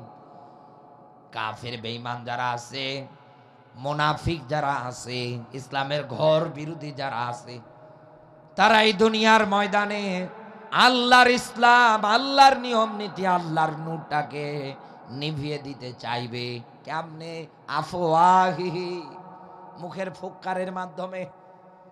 এই আয়াত অনুসারে বলছি আলমডাঙ্গাবাসী, এই জায়গার মধ্যে আপনি কেমন বাপের বেটা? আসেন আমি আপনাকে ওপেন চ্যালেঞ্জ করছি, লক্ষ লক্ষ টাকার আল্লাহর কোরআনটা আমি টেবিলের উপরে রেখে দেব, আপনি এসে ফু দিয়ে এই জায়গা থেকে একটু নড়ে দেখাবেন। এই জায়গা থেকে আপনি 2 ইঞ্চি 1 ইঞ্চি নড়ে দেখাবেন। মুখের ফুৎকারের মাধ্যমে কারো দ্বারা কিন্তু আল্লাহর এই কিতাবটা ফু দিয়ে নড়ানো সম্ভব না। একটা জের জবরের পরিবর্তন করা সম্ভব না। একথা বলে না কেন? আল্লাহর এই কিতাবের একটা আয়াতকে পর্যন্ত রদ বদল করার মতো ক্ষমতা কারণে কেউ পারবেও না। তাহলে এই জায়গার মধ্যে আল্লাহ এই ব্যাখ্যাটা কেন দিলেন? আর মানুষদের ব্যাপারে কোরআনের ব্যাখ্যা যদি আপনি খুঁজতে যান, আল্লাহ যে তথ্য দিয়েছে খলিকল ইনসানা দাইফা, আল্লাহ মানুষ বানিয়েছে একেবারে দুর্বল করে। শয়তানের চক্রান্ত যদি আপনি ফলো করতে চান, তাহলে সুন্দর করে আপনার মাঝে ব্যাখ্যা চলে আসবে সূরা নিসার ৭৬ কি ৭৫ নাম্বার আয়াতে। এই জায়গার মধ্যে আল্লাহ শয়তানের চক্রান্ত উঠিয়ে ধরেছে দাইফা। আল্লাহ বলেন যেমন তেমন দুর্বল না, শয়তান কিন্তু একেবারে দুর্বল। দুনিয়ায় কেউ যদি তাউস তাসমিয়া পাঠ করে, কোরআনে কারিম পড়ার ক্ষেত্রে হোক, যে কোনো কাজের ক্ষেত্রে হোক, সুন্দরভাবে যদি এটার আমল চালাতে পারে, শয়তান কোনো দিন তাকে ধোঁকা দিতে পারবে না। তাহলে আপনি চিন্তা ভাবনা করে দেখেন তো বন্ধু, মানুষ দুর্বল, শয়তান দুর্বল, এরপরেও আল্লাহ রাব্বুল আলামিন কোরআনে কারিমের মধ্যে এই জায়গায় এই তথ্যটা কেন দিলেন? যে মানুষ চাইবে দুনিয়ার ময়দানে আল্লাহর কোরআনটাকে মুখের ফুৎকারের মাধ্যমে নিভিয়ে দিতে, অথচ আল্লাহ পাক বলেন কোরআন নাজিল করেছি আমি, হেফাজতের দায়িত্ব দুনিয়ার কারো হাতে দেই নাই, আমার নিজের হাতে নিয়েছি। আল্লাহ বলেন হাফিজুর, হেফাজতের দায়িত্ব একজন নিয়েছে, তিনি কে? আরো জোরে বলেন। তাহলে আল্লাহ এরকম আয়াত কেন নাজিল করলেন? ও বাংলার মুসলমান যারা আছেন, কান খাড়া করেন, আমি আপনাকে বাস্তব ব্যাখ্যা দিয়ে যাচ্ছি। এই পৃথিবীর ময়দানে মানুষদের ব্যাপারে আমার আল্লাহর এরকম তথ্য এসেছে, কোরআনে আমরা পেলাম যে একেবারে দুর্বল। কিন্তু আমার মহিলা প্যান্ডেলে যারা বসে আছেন মা আর বোন হিসাবে, তাদের ব্যাপারে কোরআনের একটা আয়াত যদি আমি এই মুহূর্তে আপনার মাঝে উপস্থাপন না করি, তাহলে আয়াতের সঙ্গে বাস্তব ব্যাখ্যা পরিপূর্ণ হবে না। এই জন্য আমি আপনাকে বোঝানোর জন্য বলছি। আল্লাহ পাক ব্যাখ্যা দিয়েছেন ইন্না কাইদা কুন্না আযীম, মেয়েদের ষড়যন্ত্র চক্রান্ত যেমন তেমন না, একেবারে ভয়ঙ্কর। আল্লাহ জায়গার মধ্যে আযীম শব্দটা দিয়েছেন। সম্মানিত মায়েরা যারা আছে, আমি জানি আমার এই কথা শোনার পরে অনেকের রাগ হবে, এমনকি অনেক মায়েরা পর্যন্ত বদদোয়া দেবে, আল্লাহ হুজুরের মরণ দিও। কারণ আমি জানি, কারণ এই আয়াতের মধ্যে আল্লাহ সেই রকম কিছু কথাই রেখেছে। নবী ইউসুফকে যখন জুলাইখা দরজাগুলোর মধ্যে তালাবদ্ধ করে করে আটকিয়েছিলেন একটা অন্ধকার ঘরের মধ্যে, চতুর্দিকে যৌন উন্মাদনমূলক দৃশ্য, নবী ইউসুফ কই জায়গার মধ্যে অফার করতেছেন জেনা ব্যভিচারের জন্য। যিনি অফার করতেছেন তিনি ওই সময়ের যত নারী আছে সবগুলো নারীর ভিতরে টপ লেভেলের সৌন্দর্যবান, নামটা জুলেখা। আর ওই সময়ের মধ্যে পুরুষদের মধ্যে সবচাইতে সৌন্দর্যবান যুবক যিনি, তার নাম ইউসুফ। আপনি টের পাচ্ছেন? মিশরের নারীগুলো আপেল কাটতে গিয়ে হাতের আঙ্গুল পর্যন্ত কেটেছে, তারপরেও তারা টের পায় নাই, এত সৌন্দর্যবান ছিল। বিশ্ব নবীর যে চেহারার বর্ণনা এসেছে, ওই জামানার নারীগুলো যদি নবীজিকে দেখতো কলিজা কেটে ফেলতো, এরপরেও তারা টের পেত না। আম্মা জান আয়েশা বলে, আমি রাতের বেলা কাঁথা সেলাই করতাম, মাঝে মাঝে হাতের মধ্যে যে সুচ ছিল এটা হারিয়ে হারিয়ে যেত। রসুল যখন আমার ঘরে তাশরিফ আনতেন, আগমন করতেন, তার চেহারার যে উজ্জ্বলতা, এই চেহারার উজ্জ্বলতা নূরের মাধ্যমে আমি আবার ওই হারানোর সুচটা ফিরে পেতাম। এত চমৎকার করে রসুলকে আমার আল্লাহ পাক বানিয়েছেন। ইউসুফ নবীকে দেখার পরে তো তারা হাত কেটেছে, আমার রসুলকে দেখলে কলিজা কেটে ফেলতো। চিন্তা ভাবনা করে মেলান বন্ধু, নারীদের মধ্যে টপ টু টপ লেভেলের সৌন্দর্যবান, আর পুরুষদের মধ্যে সবচাইতে সৌন্দর্যবান, দুইজনে একটা ঘরে অফার করতেছেন জেনাবা বিচারের জন্য। নবী ইউসুফ ডাক দিয়ে বলছে, না এগুলো আমার দ্বারা হবে না, ইন্নী আখাফুল্লাহ, আমি আমার আল্লাহরে ভয় করি। এদিকে তাকান বন্ধু, জুলাইখার সঙ্গে সঙ্গে হাতের মধ্যে কালো একটা কাপড় উঠিয়ে নিয়েছে, যেহেতু এই জায়গার মধ্যে বলেছেন আমি আমার রব আল্লাহকে ভয় করি। জুলাইখা ওই সময়ে মিশরের লোকেরা আমুন খোদার ইবাদত বন্দিগিতে লিপ্ত ছিল। তারা হরেক রকমের খোদা, মাটির তৈরি মূর্তি ভাস্কর্যকে প্রভু মনে করত। ওই ঘরটার মধ্যে যতগুলো বানানো ছিল সবগুলো এইভাবে কালো কাপড়টা দিয়ে ঢেকে ঢেকে দিচ্ছেন, ডাক দিয়ে বলতেছেন রবের সামনে এই কাজ সম্ভব না, এই জন্য আমি রবকে ঢেকে দিছি, কোনো বিষয় না। নবী ইউসুফ ডাক দিয়ে বলছেন আমি যার কথা বলেছি তো তা না, আমি বলেছি তামাম দুনিয়ার মালিক যিনি, ওই রবের কথা। তিনি তো ঘুমায় না। লম্বা ঘটনা, কোরআনে কারিমে অনেক অনেক ব্যাখ্যা এসেছে এই সম্পর্কে। আল্লাহর পক্ষ থেকে যখন বার্তা আসলো নবী আপনি দৌড়ান, দৌড়ানোর দায়িত্ব আপনার, দরজাগুলো তালা খুলে দেওয়ার দায়িত্ব আমি আল্লাহর। নবী যখন দৌড়াচ্ছে একটা একটা করে তালাবদ্ধ দরজাগুলো সব উন্মুক্ত হয়ে যাচ্ছে একাধারে। জুলাইখা নবী ইউসুফকে আটকানোর জন্য পিছন দিক থেকে থাবা মেরেছেন, এরপরেও ব্যর্থ হয়েছেন তিনি। সর্বশেষ যে দরজা খোলার পর পরে তাকিয়ে দেখছেন সামনে আজিজে মিশর, নবী ইউসুফ দাঁড়ানো। ওই জায়গার মধ্যে জুলাইখা পিছনে দৌড়াচ্ছিল আটকানোর জন্য, তিনিও দাঁড়িয়েছেন। কারণ সামনে আর আগানোর মতো অবস্থা নেই। যিনি দাঁড়িয়ে আছেন তিনি মিশরের ওই সময়ে আজিজে মিশর। কি হবে এবার? জুলাইখা তার স্বামীকে দেখার পর পরে হাউ মাউ করে কাঁদছে, ডাক দিয়ে বলছে কেমনে কি করবো এই জায়গায়। কান্নাকাটি ছলনা এবার স্বামীর মাঝে ডাক দিয়ে বলতেছে কাকে তুমি এতদিন যাব ছেলের মতো লালন পালন করলে, যে কিনা আজকে আমাকে খারাপ কাজ করার জন্য ঘর অব্দি পর্যন্ত নিয়ে গিয়েছিল। নবী ইউসুফের বিরুদ্ধে কান্না কান্না জড়িত কণ্ঠে অপবাদ দিচ্ছে জেনার। আল্লাহর পয়গম্বর ওই জায়গার মধ্যে একেবারে নিঃশুভ হয়ে দাঁড়িয়ে আছে। ও বাংলার মুসলমান, আপনিও যদি এই রকম কোন বিপদের সম্মুখীন হন, আমি একটা মাত্র কোরআনের আমল শিখাচ্ছি আপনাকে। আল্লাহ বলেন ইয়া আইয়ুহাল্লাযীনা আমানুস্তাগীনু বিস-সাবরি ওয়াস-সালাহ, ওহে যারা ঈমানদার, এই দুনিয়ার ময়দানে যত বড় বিপদেই তোমরা পড়ো না কেন, আমি আপনাদের মাঝে দুইটা পয়েন্ট বলে যাচ্ছি আয়াত অনুসারে। এক নম্বরে ধৈর্য ধারণ করবেন, ওই জায়গার মধ্যে কোনো সময় মাথা গরম করবেন না। যদিও আপনি অপরাধী হন না কেন, তারপরেও মাথা গরম করা চলবে না। আপনি ওই জায়গার মধ্যে যদি নির্দোষ হন, আপনি মাথা গরম করবেন না। আপনি ওই জায়গার মধ্যে একেবারে চুপ করে সুন্দর করে দাঁড়িয়ে থাকবেন।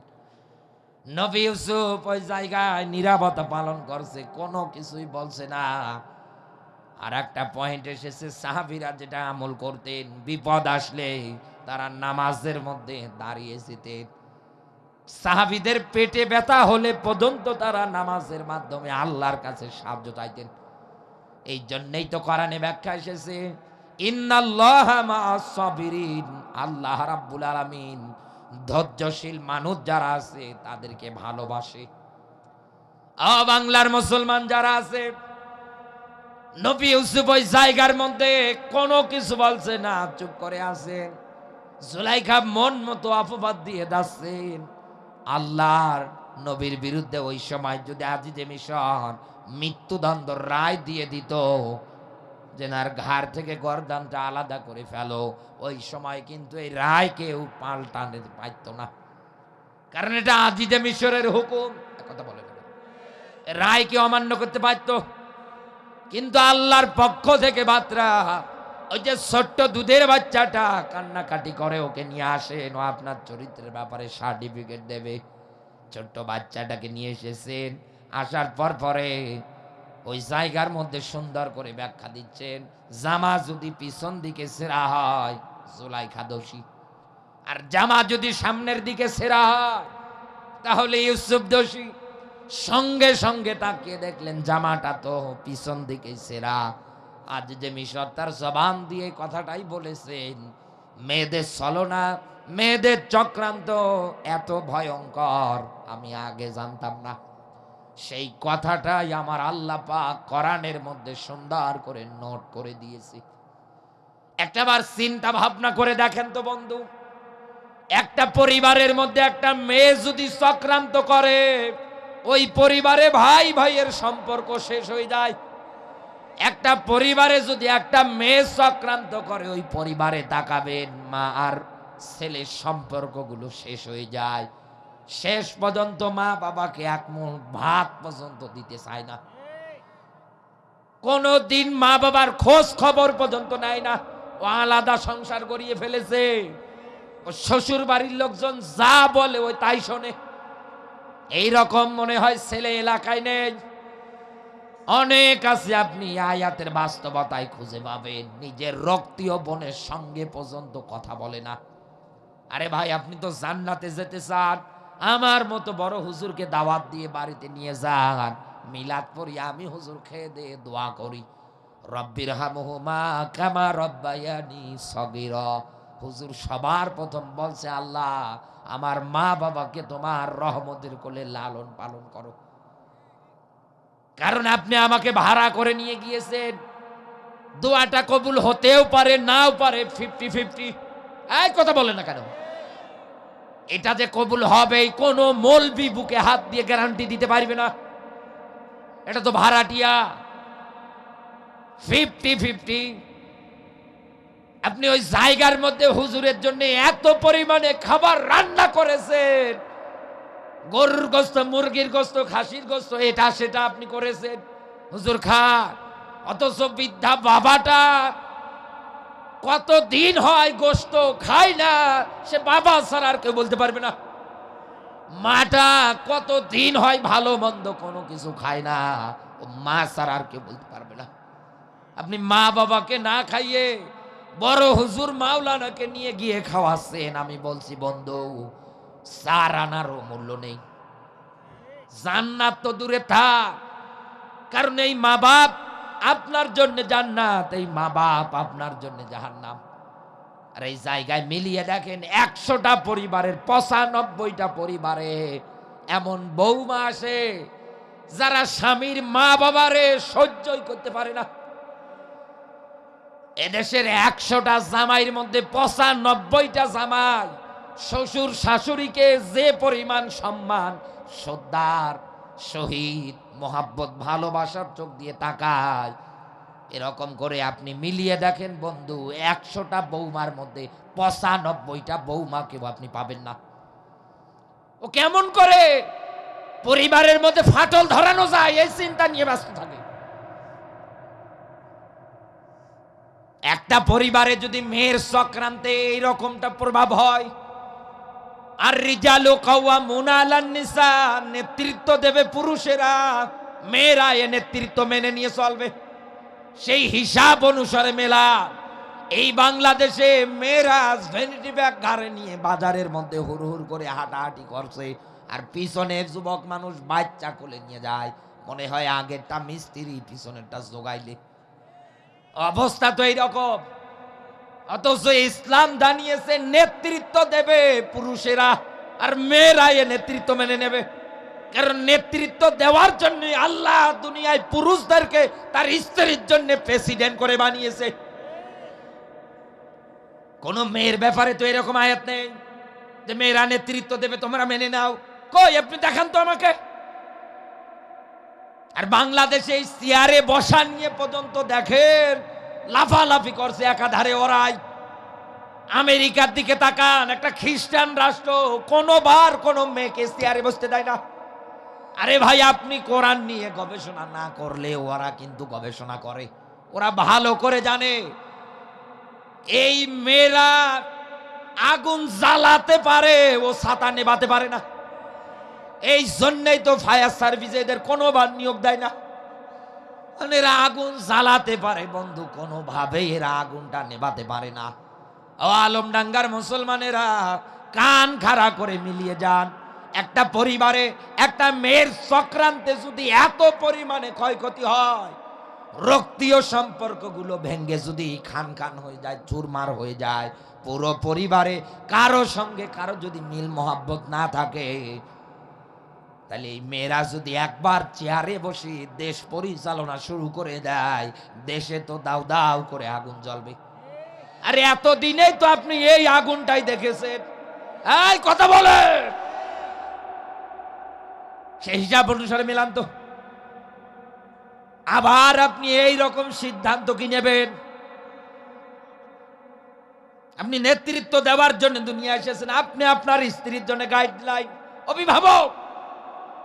আপনি যেভাবে বলবেন ওইভাবে চলবে। ও যদি আপনার কমেন্ট না মানে, ইসলাম আপনাকে 60টার অধিকার দিয়েছে। এই কথা বলে কত মা বাবা এই দেশের মধ্যে আছে, আপনি তাকিয়ে দেখবেন বন্ধু, ছেলের বয়স হয়ে যায় বিয়ে দেওয়ার, বিয়ে পর্যন্ত দেয় না। কি করেন আপনি? ছেলেটার বয়স হয়েছে, আপনি বিয়ে দিয়ে দেন। এই সেদিন এক ভাই আমার সাথে এই জায়গায় এসেছে, হ্যাঁ আপনাদের যে হালসাই বাড়ি, ও বলছে আমরা ঘুমিয়ে আছি, আমরা বড় ভাই এখনো বিয়ে করিনি, আমরা রাতের বেলা ঘুমিয়ে আছি, দেখছি ছোট যারা আছেন আমাদের মেরে ফেললেও তো এই ধারণা অন্তরে পোষণ হবে না, এরকম চিন্তা আমাদের মধ্যে আসবে না। আসবে কাদের? এই ব্যারিস্টার সুমনের মতো মানুষদের, এই নিঝুম মজুমদারের মতো মানুষদের, এই দেশের শামীম ওসমানের মতো মানুষদের, যারা এতদিনে আলেম ইসলামের চরম দুশ্মনী করে গিয়েছে। এমনকি এই দেশের বুড়ি শয়তানের, ও যাদের সঙ্গে হাত মিলিয়েছে ওদের, এই কথা বলে, ওরা একাধারে এই দুনিয়ার ময়দানে ইসলাম নিয়ে এবং আমাদের নবীকে নিয়ে উল্টা পাল্টা ধারণা মনোভাব জাতির মাঝে এই কারণেই করবে, যাতে করে মানুষ ইসলাম আর কোরআনের কাছে না আসে। 2 নাম্বার, এবার বলছি আপনাকে আমি, আল্লাহর কোরআন জানিয়েছে নুন ওয়াল কলামি ওয়া মা ইয়াসদুরুন। আল্লাহ পাক বলেন আমি কি বানাইনি? কলম। কথা কার? কলম বানিয়েছে কে? তার আগের যে শব্দটুকু নুন, এটা হরফে মুখাত্তাব। কোরআনের 29 জায়গায় ওয়ার্ডগুলো, শব্দগুলো আপনি পাবেন, এগুলোর অর্থ একমাত্র জানে কে? আলমডাঙ্গাবাসী। আল্লাহ বলেন আমি কলম বানিয়েছি। এই কলমকে বানানোর পরে এই কলমকে আল্লাহ ডাক দিয়ে বলেছে কলম তুমি লেখো। কলম বলছে আল্লাহ কি লাগবো? বলছে কিয়ামতের আগ পর্যন্ত দুনিয়ায় যা ঘটবে সব লেখো। লিখিত তোমার কাজ, তুমি লিখতেই থাকো। কলম কিন্তু লেখছে। এক কথা বলো না, এই পৃথিবীর ময়দানে একটা বিষয় আপনি ভালো করে মেনে নেন, আবু জাহেলও কিন্তু দারুণ না দোয়া। ওই সময়ের মধ্যে সবচাইতে বড় সংসদ, ওই জায়গার মধ্যে কলম হাতে নিয়ে রসুলের কোরআন প্রসারণায় বাধা দেওয়ার জন্য আইন তৈরি করতেছে। 1 নম্বরে আপনাকে হত্যা করব, সূরা আনফালে 30 নম্বর আয়াত মেলান। 2 নম্বরে আপনাকে জেলখানায় বন্দী করব। 3 নম্বরে আপনাকে এই দেশ থেকে তাড়াবো। বাস্তবতায় মিলিয়ে দেখেন, রসুল আমার 82 বার ডাইরেক্ট ইনডাইরেক্ট মারার টার্গেটে পড়েছে। শিয়াবে আবু তালিবের 3.5 বছর জেল খেটেছেন।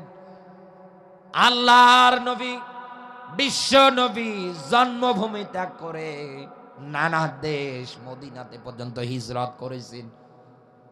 যেই দিন তিনি যাচ্ছিলেন বারবার কাবার দিকে তাকিয়ে চোখ থেকে পানি ঝলায় আর ডাক দিয়ে বলে কাবারে, আমার বড় ইচ্ছা ছিল, আশা ছিল তোর খেদমত করার, তোর নিষ্ঠুর ছেলেগুলো আমার থাকতে দিল না। হিসাব মেলান বন্ধু, রসুলের কিন্তু কোনো অপরাধ নেই, একটাই মাত্র অপরাধ, কোরআনের দাওয়াত দেওয়া। এই বাংলাদেশে ডক্টর মিজানুর রহমান আনসারীকে 4 বছর দেশে থাকতে দেয় নাই জালেমেরা। এই দেশে আমির হামজার মতো মানুষকে 3 বছর জেলখানায় বন্দী করেছে।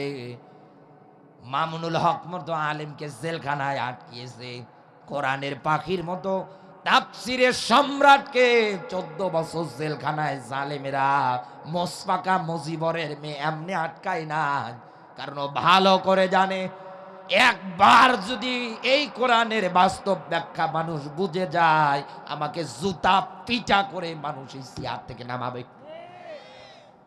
একটাবার আপনি যোগ ফলে মেলান তো, আজহারি ভাই যে মাঠেই কোরআনের বয়ান দেয়, আপনি তাকান 20 লাখ 25 লাখ 30 লাখ 10 লাখ, এক কথা বলে না কেন? আপনাদের কুষ্টিয়ায় নিয়ে আসার পরিকল্পনা চালাচ্ছে আমির হামজা ভাই, আসবেও মনে হয়। আপনি তাকাবেন ওই জায়গার মধ্যে লোকে লোকারণ হয়ে যাবে। এতগুলো লোক ওই জায়গার মধ্যে উপস্থিত, হিসাব মেলান 10 লাখ মানুষ থেকে যদি আপনার প্রতিদিন 5 লাখ করে মানুষ একামতে দিন কোরআন বিজয়ের আন্দোলনের কথা বুঝতে শুরু করে, এ বাংলায় কোনো জালেমের ঠাঁই হবে না, কোরআনের বাংলাদেশ কায়েম হবে। এই পক্ষে যদি কোরআনের ময়দান থেকে এক মিজানুর রহমান আজহারীর ওয়াজের মাঠ থেকে যদি 5 লাখ করে মানুষ দৈনিক আসে, উনি যদি একটা করে মাহফিলও করে, আমি বলছি আপনাকে 64টা জেলার মধ্যে, তাহলে হিসাব করে মেলান পুরো 64টা জেলাকে আপনি 64 দিয়ে 5 দিয়ে আপনি গুণ দেন, কতগুলো মানুষ এই দুনিয়ার ময়দানে ইসলামের পক্ষে 1 বছরে ফিরে আসতেছে। এরকম করে আপনি 4 বছর এবার মেলান। এরপরে আল্লামার দিকে তাকান, যার মাহফিলের মধ্যে লক্ষ লক্ষ মানুষ ওই সময় জমায়েত হতো। আরে ভাই, আমি তো যাবো নাকি? হ্যাঁ, এগুলো হয় নাকি? আমি তো যাচ্ছি, 12:30 বাজে। কর্তৃপক্ষ বলছে, আর আপনি বারবার কেন স্লিপ দিচ্ছেন? কে বলছে? শেষ করে দেবো। হ্যাঁ, গান বাজনার আয়োজনে মানুষ বসে থাকে, মানুষ তো যাবে না তো, যারা এরা বসে আছেন খারাপ লাগছে নাকি? দেখেন কয়টা স্লিপ দিয়েছে, দেখেন। আমি কি সারা রাত থাকবো নাকি? আমি কালকে আমার মাহফিল আছে সেই পাবনা করে আমাকে রাতের বেলা যেতে হবে, সেই কুমিল্লা টানা 5 দিনের জন্য যেতে হবে। তা আমারও তো ভাই ঘুম আছে নাকি? আমি কি শখে বলছি? একটা বিষয় তো বোঝানোর জন্য বলছি। আর আমি তো শেষ পর্যায়ে। কতবার চিঠি দিচ্ছেন ভাই?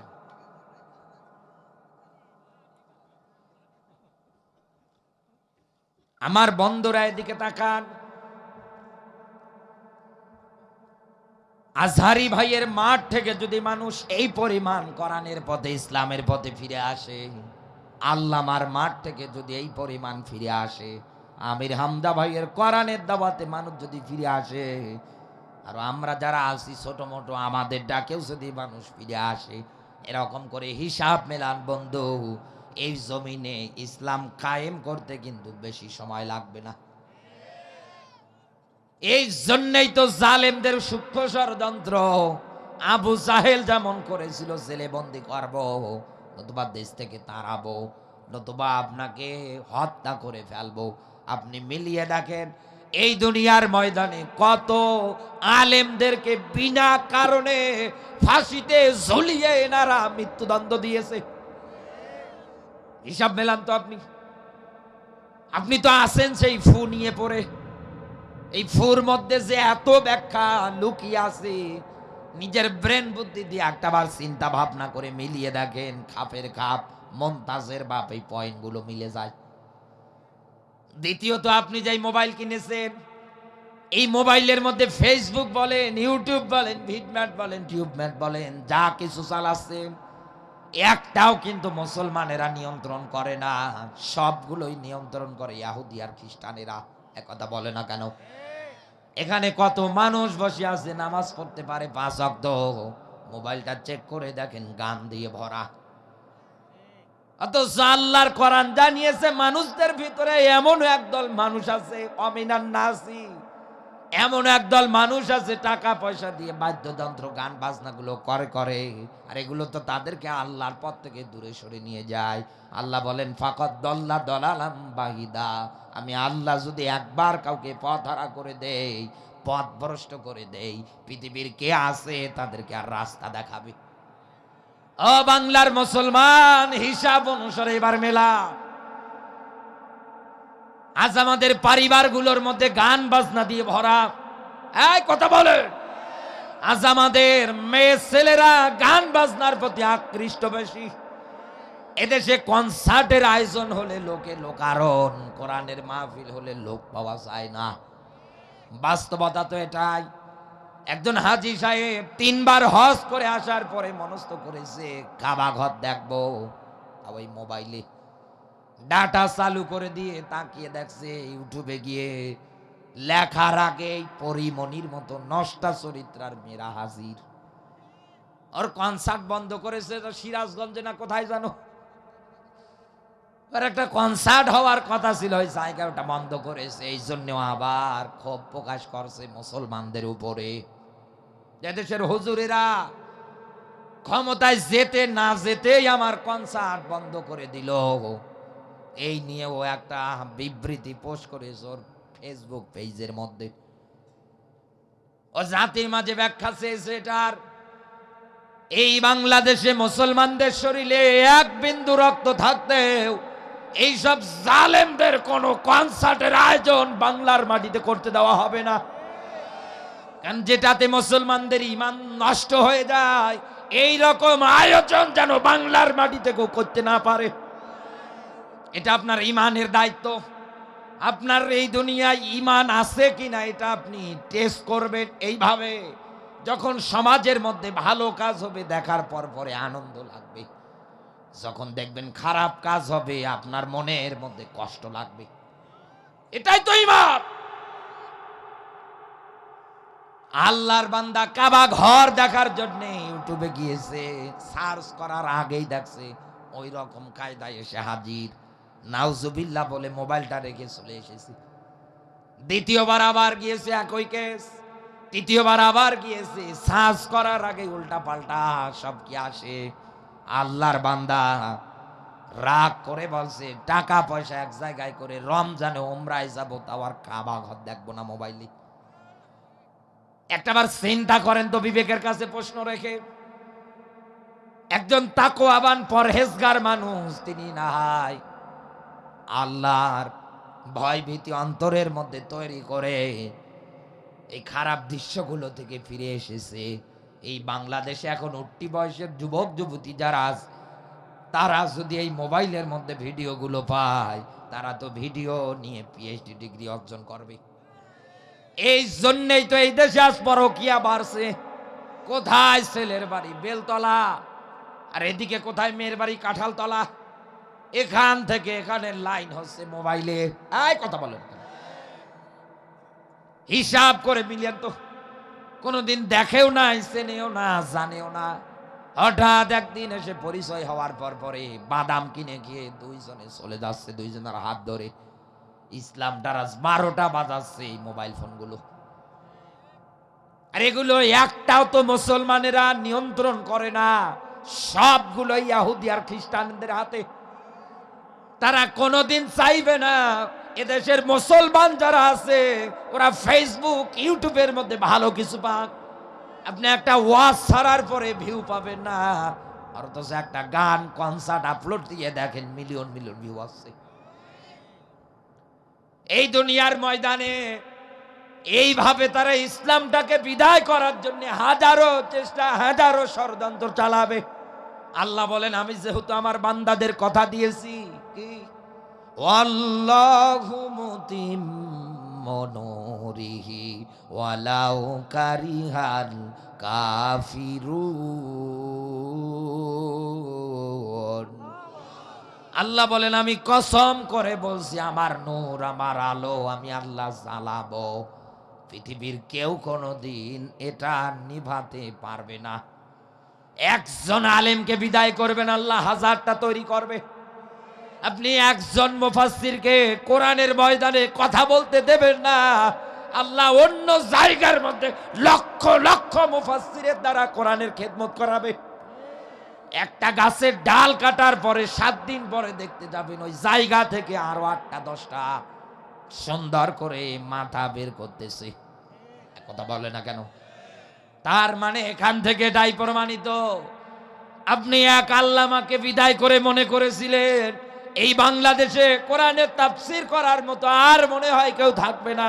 আপনি তাকান, আমির হামজার মতো আল্লাহ এই দুনিয়ায় আরেকজন আলেমকে তৈরি করেছে। বাংলাদেশের মধ্যে হক কথা বলার মধ্যে টপ টু টপ লেভেলে এই একজনই আছে। মানুষ এখন সবাই তার বিরুদ্ধে বলে, রাজনীতি করে। সেদিন সিলেটের মধ্যে উনি ব্যাখ্যা দিয়েছেন কোরআনের রাজনৈতিক কথা 900 কতবার যেন এসেছে। উনি স্পষ্ট ভাষায় ব্যাখ্যা দিয়েছে। নামাজের কথা এসেছে, জাকাতের কথা এসেছে এইবার, আর অথচ রাজনীতির কথা এসেছে 900 কতবার। চিন্তা ভাবনা করে মেলান তো। জালেমদেরকে ভয় করে না, জেলে গিয়েছে, তারপরে ইমানের দিকে তাকান, কোন জালেমকেই ভয় করে কথা বলে না। আপনি একজনকে বিদায় করবেন, এরকম হাজার হাজার দুনিয়ায় আল্লাহ পাঠাবে। আপনি তাকাবেন, বনের মধ্যে সিংহ যদি ছোট হয়, ও কিন্তু বিড়ালের বাচ্চা না।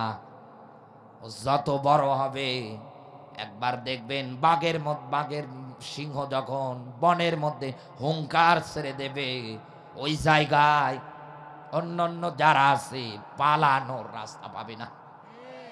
এজন্য কোরআনের মুফাসসিররা যারাই যে অবস্থায় আছে, সবাই যদি এক জায়গায় একত্রিত হয়ে হুঙ্কার দেয়, কোন জালেম বাংলার মাটিতে ইসলামের বিরোধিতা করে টিকতে পারবে না। এই জন্যই তো আল্লাহ বলেছেন, আমার নূরটাকে আমি জ্বালাবো। জ্বালাবে কে? এই জমিনের ময়দানে আল্লাহ পাক যেন আমাদের সবাইকে চর্মচোখে দেখে মরার তৌফিক দান করে, বলেন আমিন।